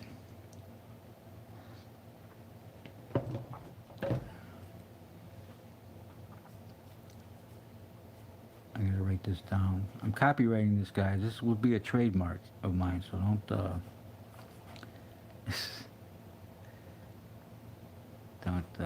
don't bite my idea here. If you're having troubles finding ideas, live a little longer. That's all I can. That's the best advice I can give you. Because when I was a kid, I had a lot of talent. I had a lot of ability to illustrate and draw. I used to draw caricatures, right, and cartoony stuff.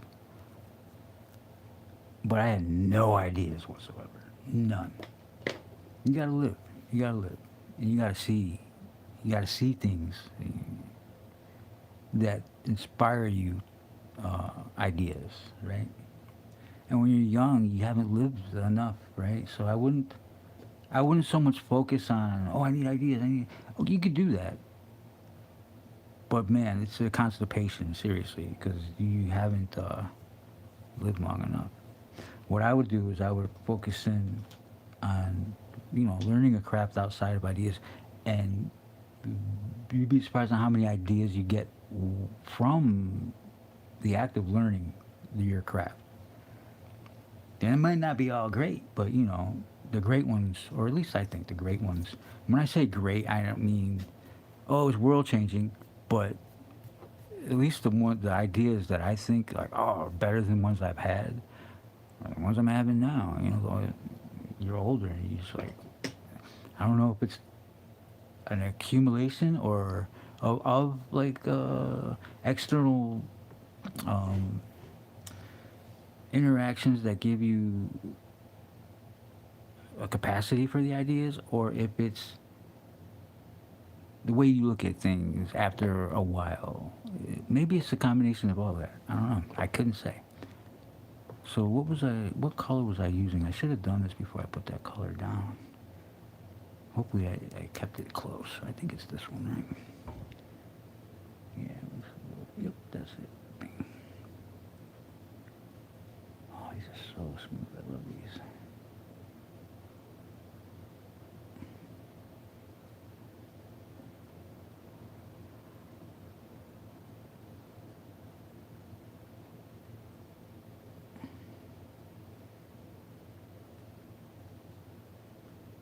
The lighting's up here, but this shadow is to indicate the drop shadow her hair is gonna give her, or is giving her. So,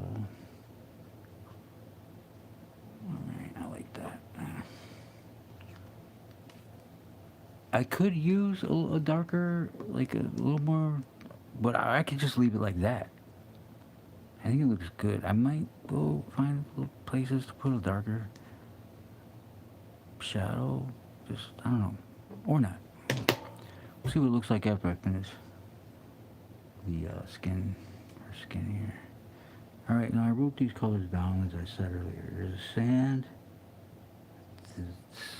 chart pack sand. I have several sands. I gotta make sure I mark them differently. Here, this one could make a good, I think, heavy shadow, or the small, heavier shadows. The overall, like, larger shadows, though, I think I'm gonna use, let's see, what is that P? Putty. I have a putty, which looks more, I don't know what putty's supposed to look like, but in this case, my putties look more like a flesh tone, a darker flesh tone, if I can find it.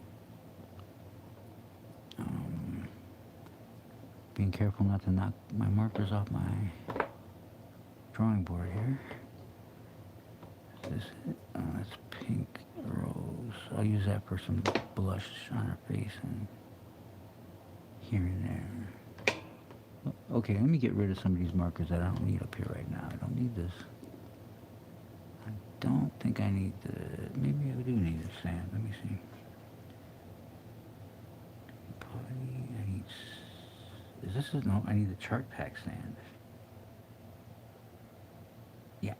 So this can go over here. And I need that beige. The beige, yes, I need the beige. Do not need the blush. The blush is too, this is not, yeah.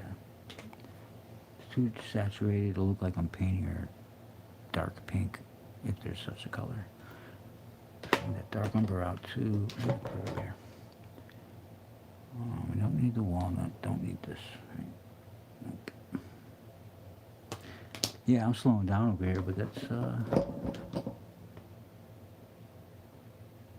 what it's like to kick it in the same. If you were in the same actual geographical room or space that I'm in right now, this is what it is. So thank Almighty that you can actually click off and come back later, or not at all.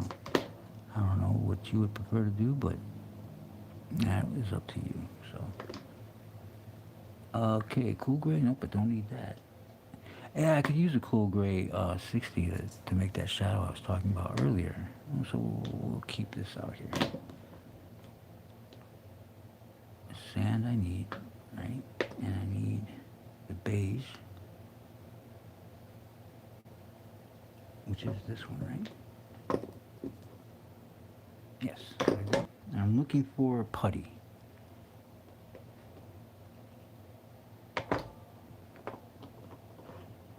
putty.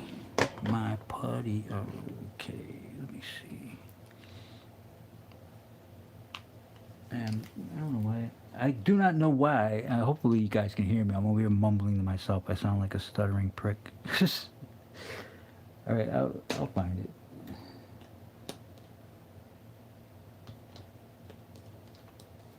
I just don't want to stop talking because it's. You might think if you're just tuning in that I'm not even here on screen. So Marco. All right, let me see here. Putty, putty, putty. I got a grip of markers here that I can't remember why they're in my hand. So I have to. Okay, I don't need these.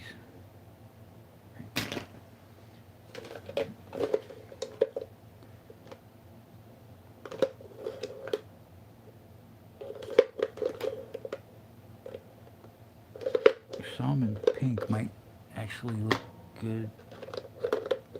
That salmon pink actually, like if I were painting or coloring something that, say there was backlighting, I would use this for the ears because it looks like there's light. It would make the illusion that there's light coming through that thin layer of ear flesh. So, I mean, her ears aren't showing, so I don't need it, but I can also use it here and there, you know, for whatever. Because, yeah. Putty. Putty and me. Let me see if I know I got more than. I know I got more than one putty, so I gotta make sure I have both of them, and that both of them are juicy.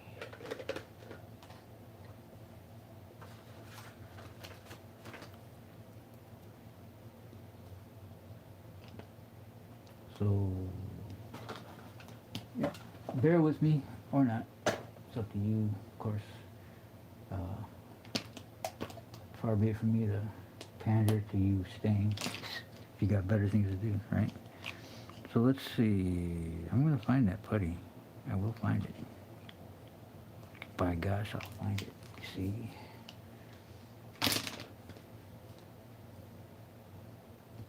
I should just go ahead and be grateful. I should just go ahead and be grateful that I have the one putty that I found and just proceed. So that's what we're going to do. As I still look over to the side trying to find the other one, I gotta make the decision, not be so wishy-washy. Alright. Maybe I'm procrastinating because I'm afraid I'm gonna screw up whatever I have now that I find good. Uh-oh, my phone looks like it's flashing, so that means it's flip it. There we go. Sorry about that. It's still here. I got bumped again. Sometimes I get bumped. I think someone's either trying to call me or my phone loses battery or power. Sometimes that happens. So, my bad. My bad. So it was not intentional. And let's see. This is a good color to do what I need to do here. Right. And actually,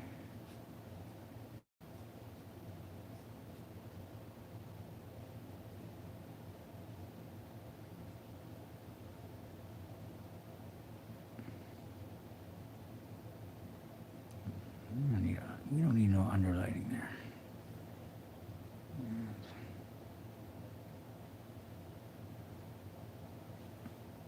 Like that, like this, that.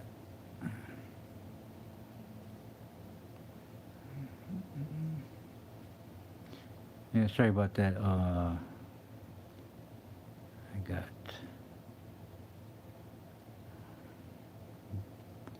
bumped somehow.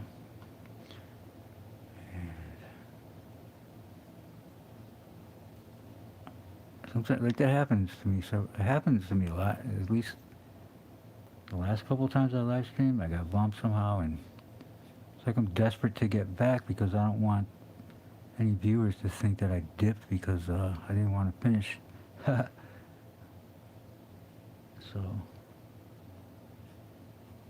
I try to get back on as quickly as possible when that happens. And let's pay attention here to how back might be shaded and where that shadow is based on the lighting here. She's gonna have a spine there. She may have some shade of like light shadow right here.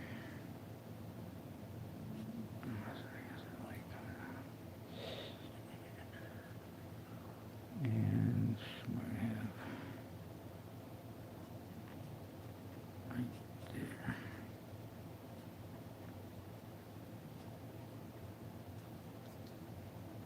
And like that.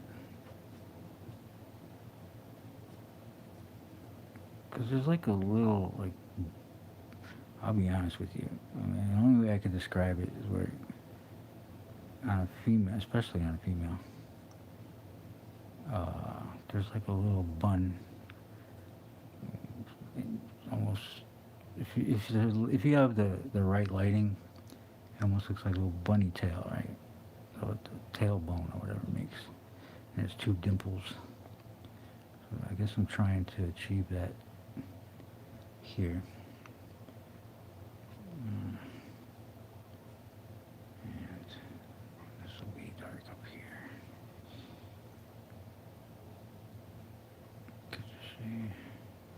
Yeah, not to be derogatory or sexist or anything like that when I call it that. It's more like a bun than it is a tailbone. Well, I think the tailbone is not the obviously an anatomical name for it, but you know what I'm talking about.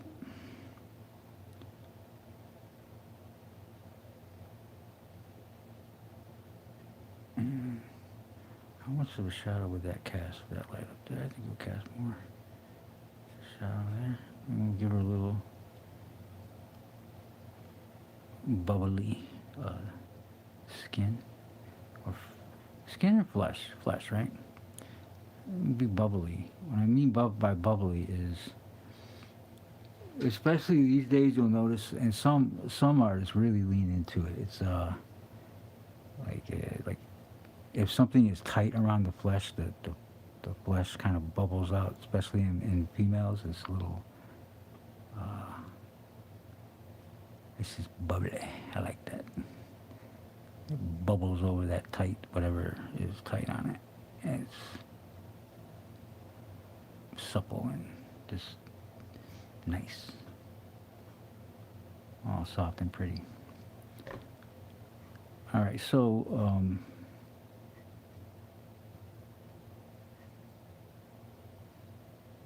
I think we can go here. Maybe there's a line there. These are blending so well that I can go ahead and experiment here with how I want to interpret that back.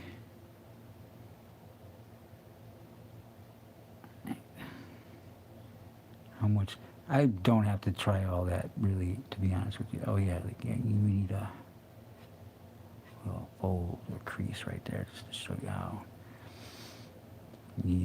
soft and voluptuous that hip is when she arches her back a little bit. You know what I'm saying?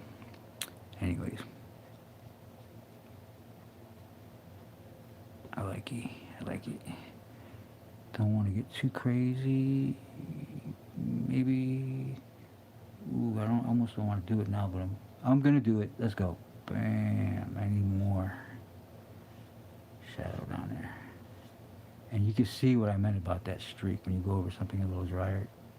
But in this case, it kind of lends itself a little bit to the overall thing, so I'm gonna let it do what it does. Okay, and that means this one has to come up as well. And I'll take advantage of that streak there as well.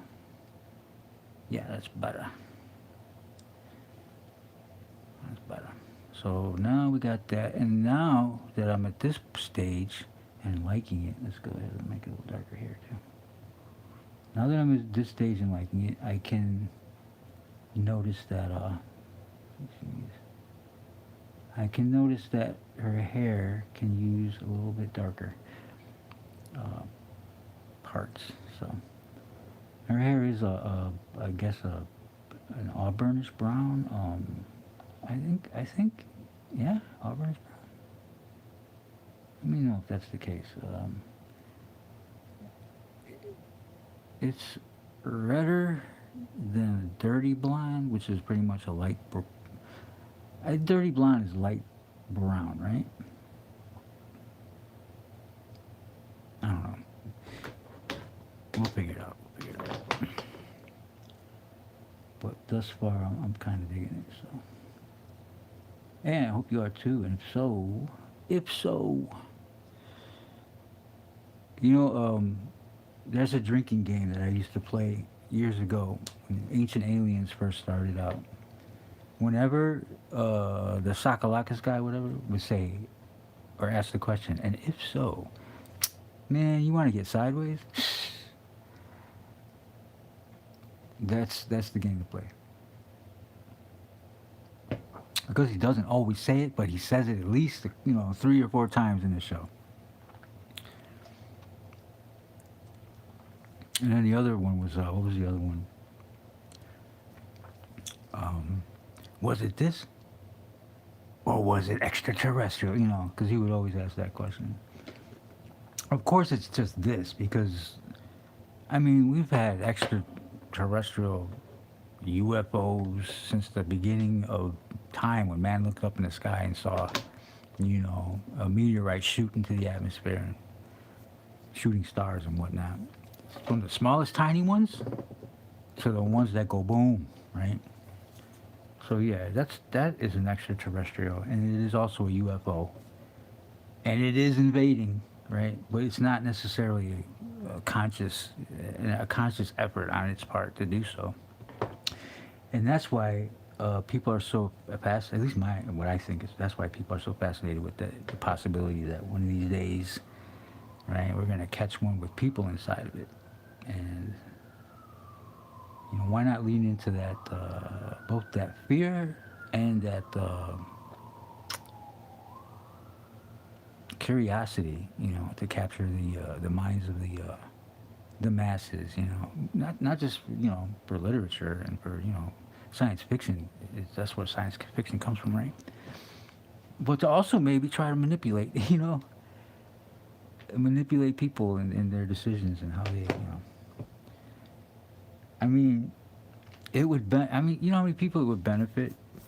I mean, I can already name one who would benefit out of people believing in such things. Is merchandisers, man, for real.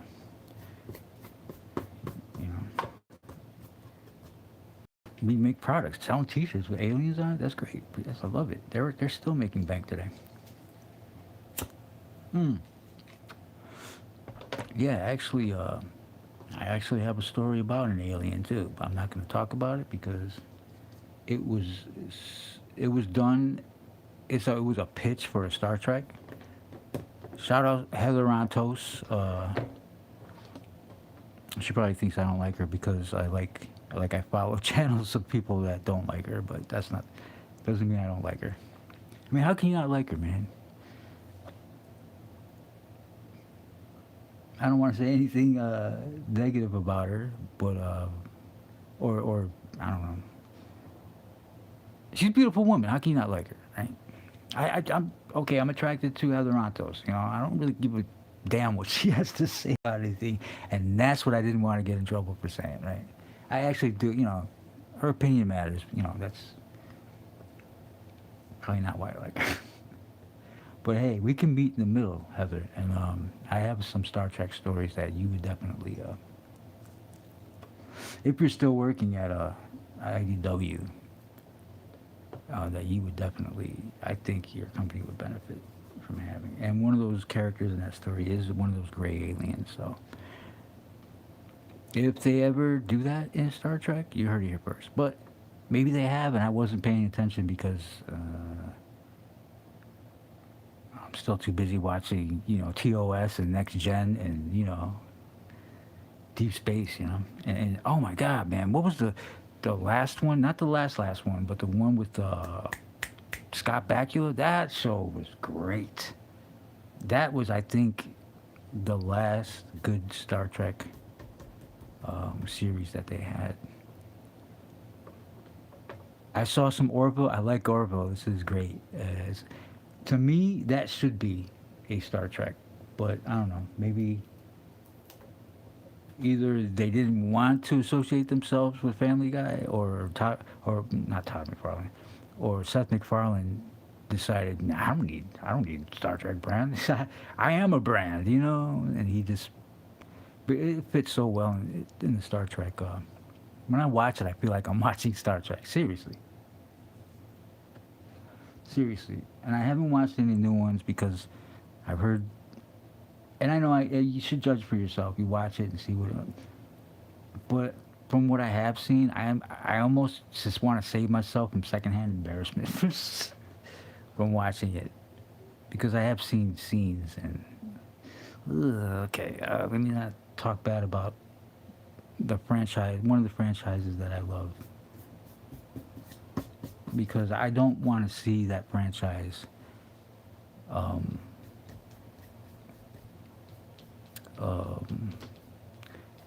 what's the word I'm looking? Devolve, deteriorate, entropy. That would be an interesting name for a ship. The Starship Entropies. Starship Enterprise or Entropies. I don't know how you would say it, but I mean, it's a play on Enterprise. But go ahead, you can have that one. Make a satire. That wing blade right there should be a little darker. So let's go in on that. And now from this point, I'm just gonna nitpick little things. I know I gotta color her lips too. There's like girls out there. Why doesn't he color her lips? Don't worry, I'll get you a baby. Don't worry, baby. We're gonna do it. We'll make it happen. I promise.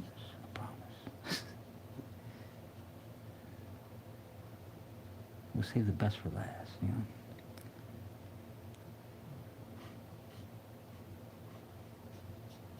And that's me with my imagination. You know what that reminds me of too? It reminds me of well, first of all, Calvin and Hobbes, man. That was great for that.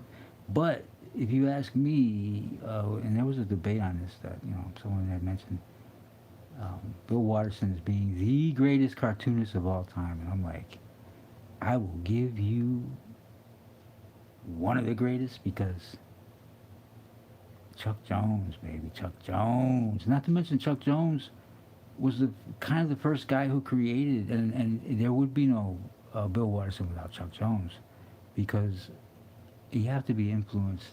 And although Calvin and Hobbes was nothing like Chuck Jones's, remember the little school kid, the daydreamer, right? That's pretty much what Calvin is. Calvin and Hobbes is not that same story, but come on, there's no way in this world Bill Watterson, being just a little bit older than me, did not watch that episode, that cartoon, and was not influenced by it.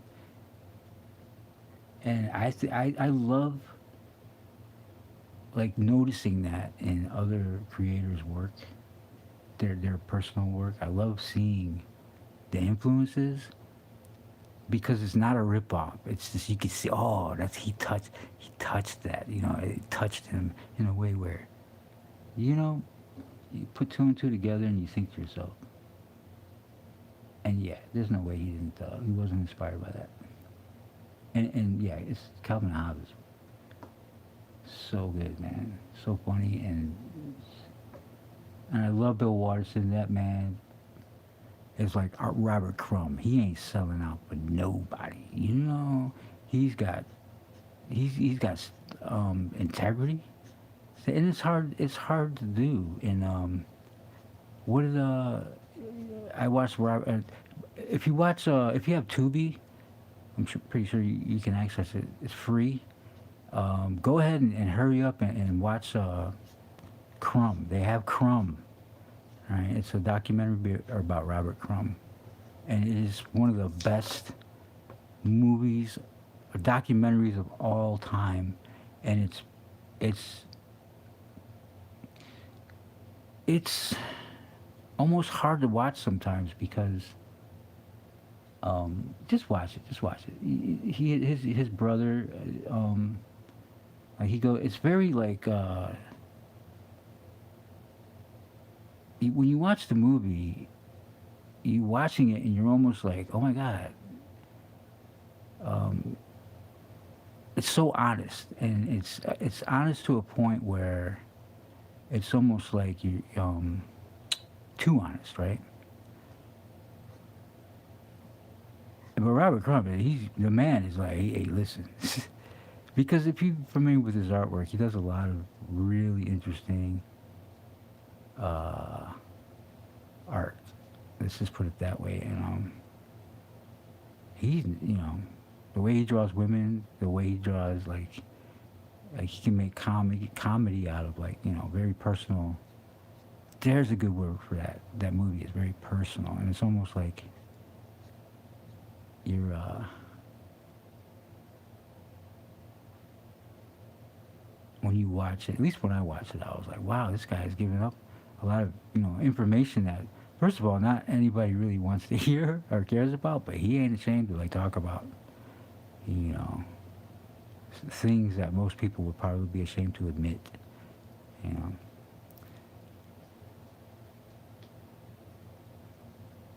Very fascinating documentary, and entertaining as well as. I mean, Robert Crumb. Come on, I love Robert Crumb. Chuck Jones and Bill Watterson.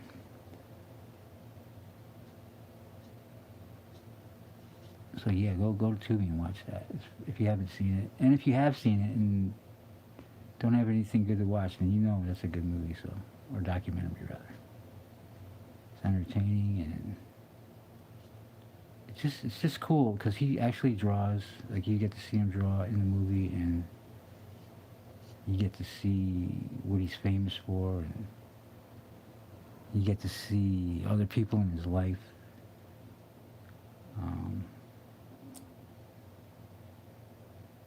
Like discussing his work. There's like famous people in the art world that discuss his work, and I don't know, I just love that movie. Really good. A little personal though.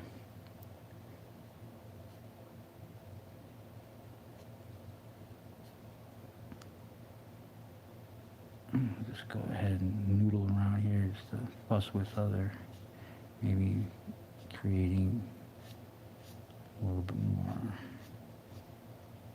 form here. Right, see, just by putting simple extras, which I probably don't need, but I'm just gonna, since I'm here, I may as well just do it anyways.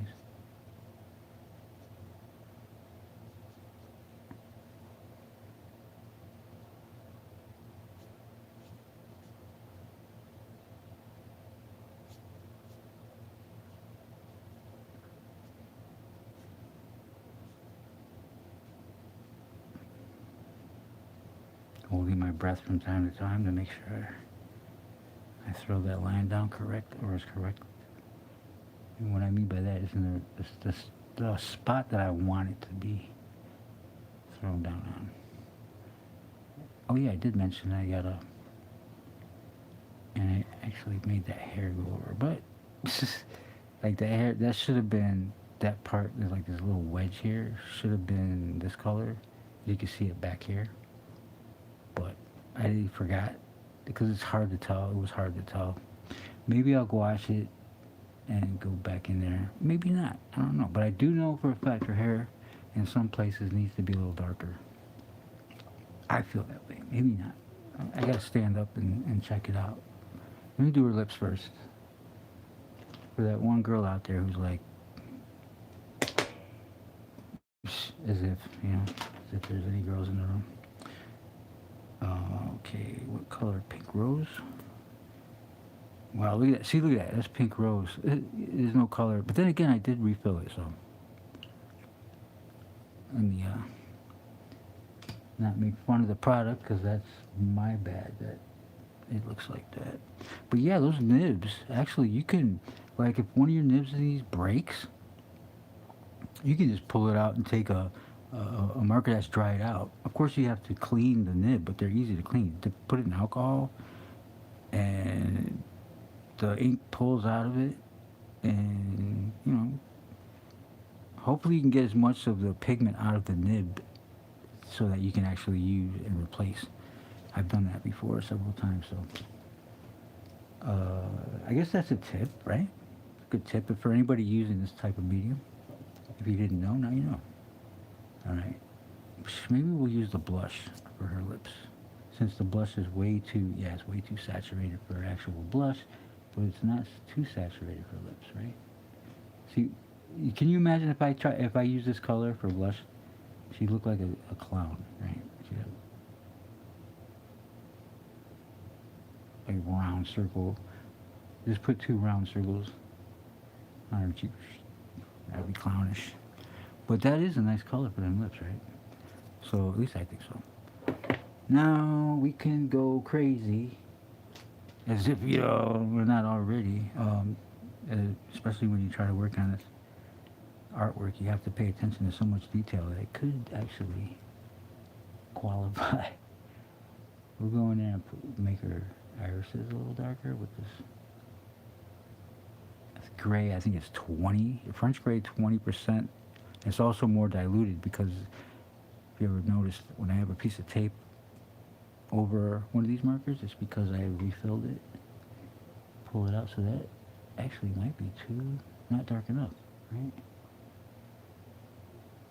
And that's what I mean by crazy. It's like, oh, well, it's so light that I didn't even need to do it.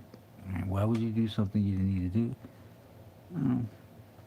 That's crazy, yeah, because it was unnecessary. But let's find one that will be better, right? Let's try the cool gray, 30%, right? Let's see what it looks like here. Ooh, that might be too dark. I think that's too dark. It might not be, but I think it might be. Let's not be wishy-washy, though. Let's go ahead and try it. Yeah, that's it. I like it. And like I said, you can use these grays. It's a little bit muddier, but you can use them for shading over. Since I said earlier, it kind of gives a glaze. I guess it's transparent, more transparent. And see, I can use it for a hard shadow right on her nose. I know I mentioned you're better off using more of a lavender for that, or purplish type of color, but screw it. I'll go in gray. And this works for any color. It's a little muddier than if I used more of a, what was the color I said? Violet Mist is what it's called. It's pretty much the same value as this, but it's more hotter or warmer? It's more purple or violet, but it's the same value, so. And that actually lends itself better to different colors, more than just one color. I don't know why, it just does. I couldn't tell you how or the reason, but I can tell you that it does. I've seen it, I've done it, and I will do it again when I get a chance. Let's see. I gotta stand up and look at this. See if, yeah, it looks good. I like it. I think I'm done, to be honest with you. So, yeah. Maybe I could use some shadow, like put the shadow down where, just to give her a floor to sit on, rather than just like flying up in the air with her heels,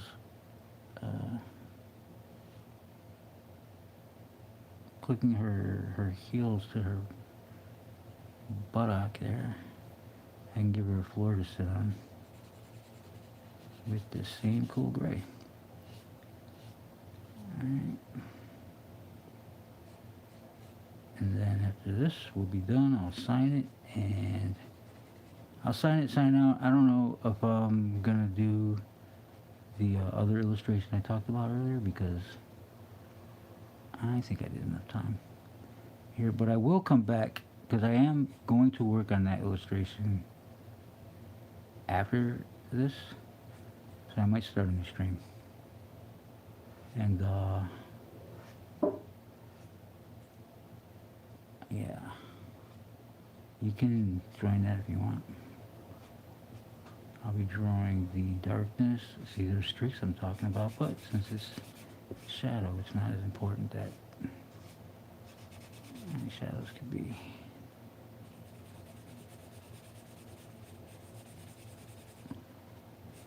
What's the word? They don't have to be as perfect, I guess, as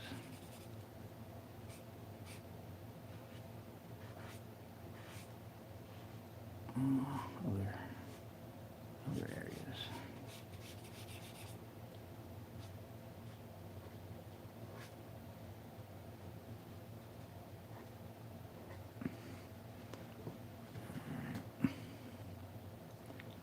And yeah, that's fine. Just something on this side to balance out her hand there, so that way. I just felt like it needed something. Yeah, besides the signature token there, or what do they call those in Egypt when they have the cartouche or something like that? That's my cartouche. Where's my pen? Oh yeah, that pen. If you watched my video yesterday, shout outs to Sharpie, because I lost the cap to that pen. And like Coffee Comics says, this mother sucker, right? This guy, no pen for over 24 hours. And it's still trucking. It's still trucking.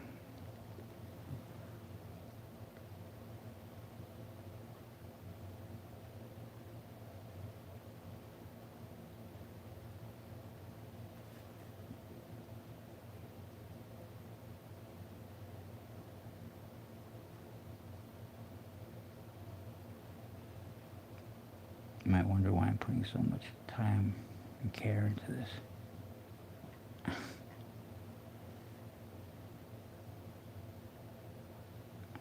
In the signature. And that, my friend, is the reason I will never share.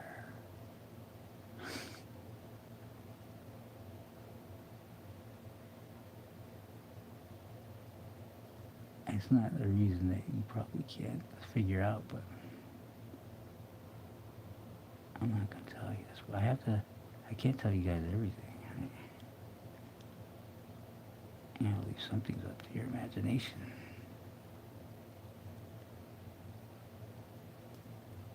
Yeah, I know. It's not that big a deal. I'm just making it one. See if that works. Anyways, there you have it. Witchblade, Sarah Pizzini, Mark Silvestri's Witchblade. Oh yeah, I mean, we were looking for the cap. I lost the cap, but the thing is still trucking, so I'm not worried to look for the cap. I'm gonna move all this stuff out the way. Well, you guys get a good look at that, and yeah, man, just give me a thumbs up if you like it, thumbs down if you don't. Subscribe if you're interested in watching more videos like this. Like I said, I will be back shortly, maybe in an hour or so, and I will be drawing this thumbnail here, which is the darkness. And when I first came up with this idea, I wanted to put witchblade right there doing something like that, just to have a combination of the two. But I'm probably just going to draw the darkness. So yeah. All right, talk to you guys later. In a minute. Peace.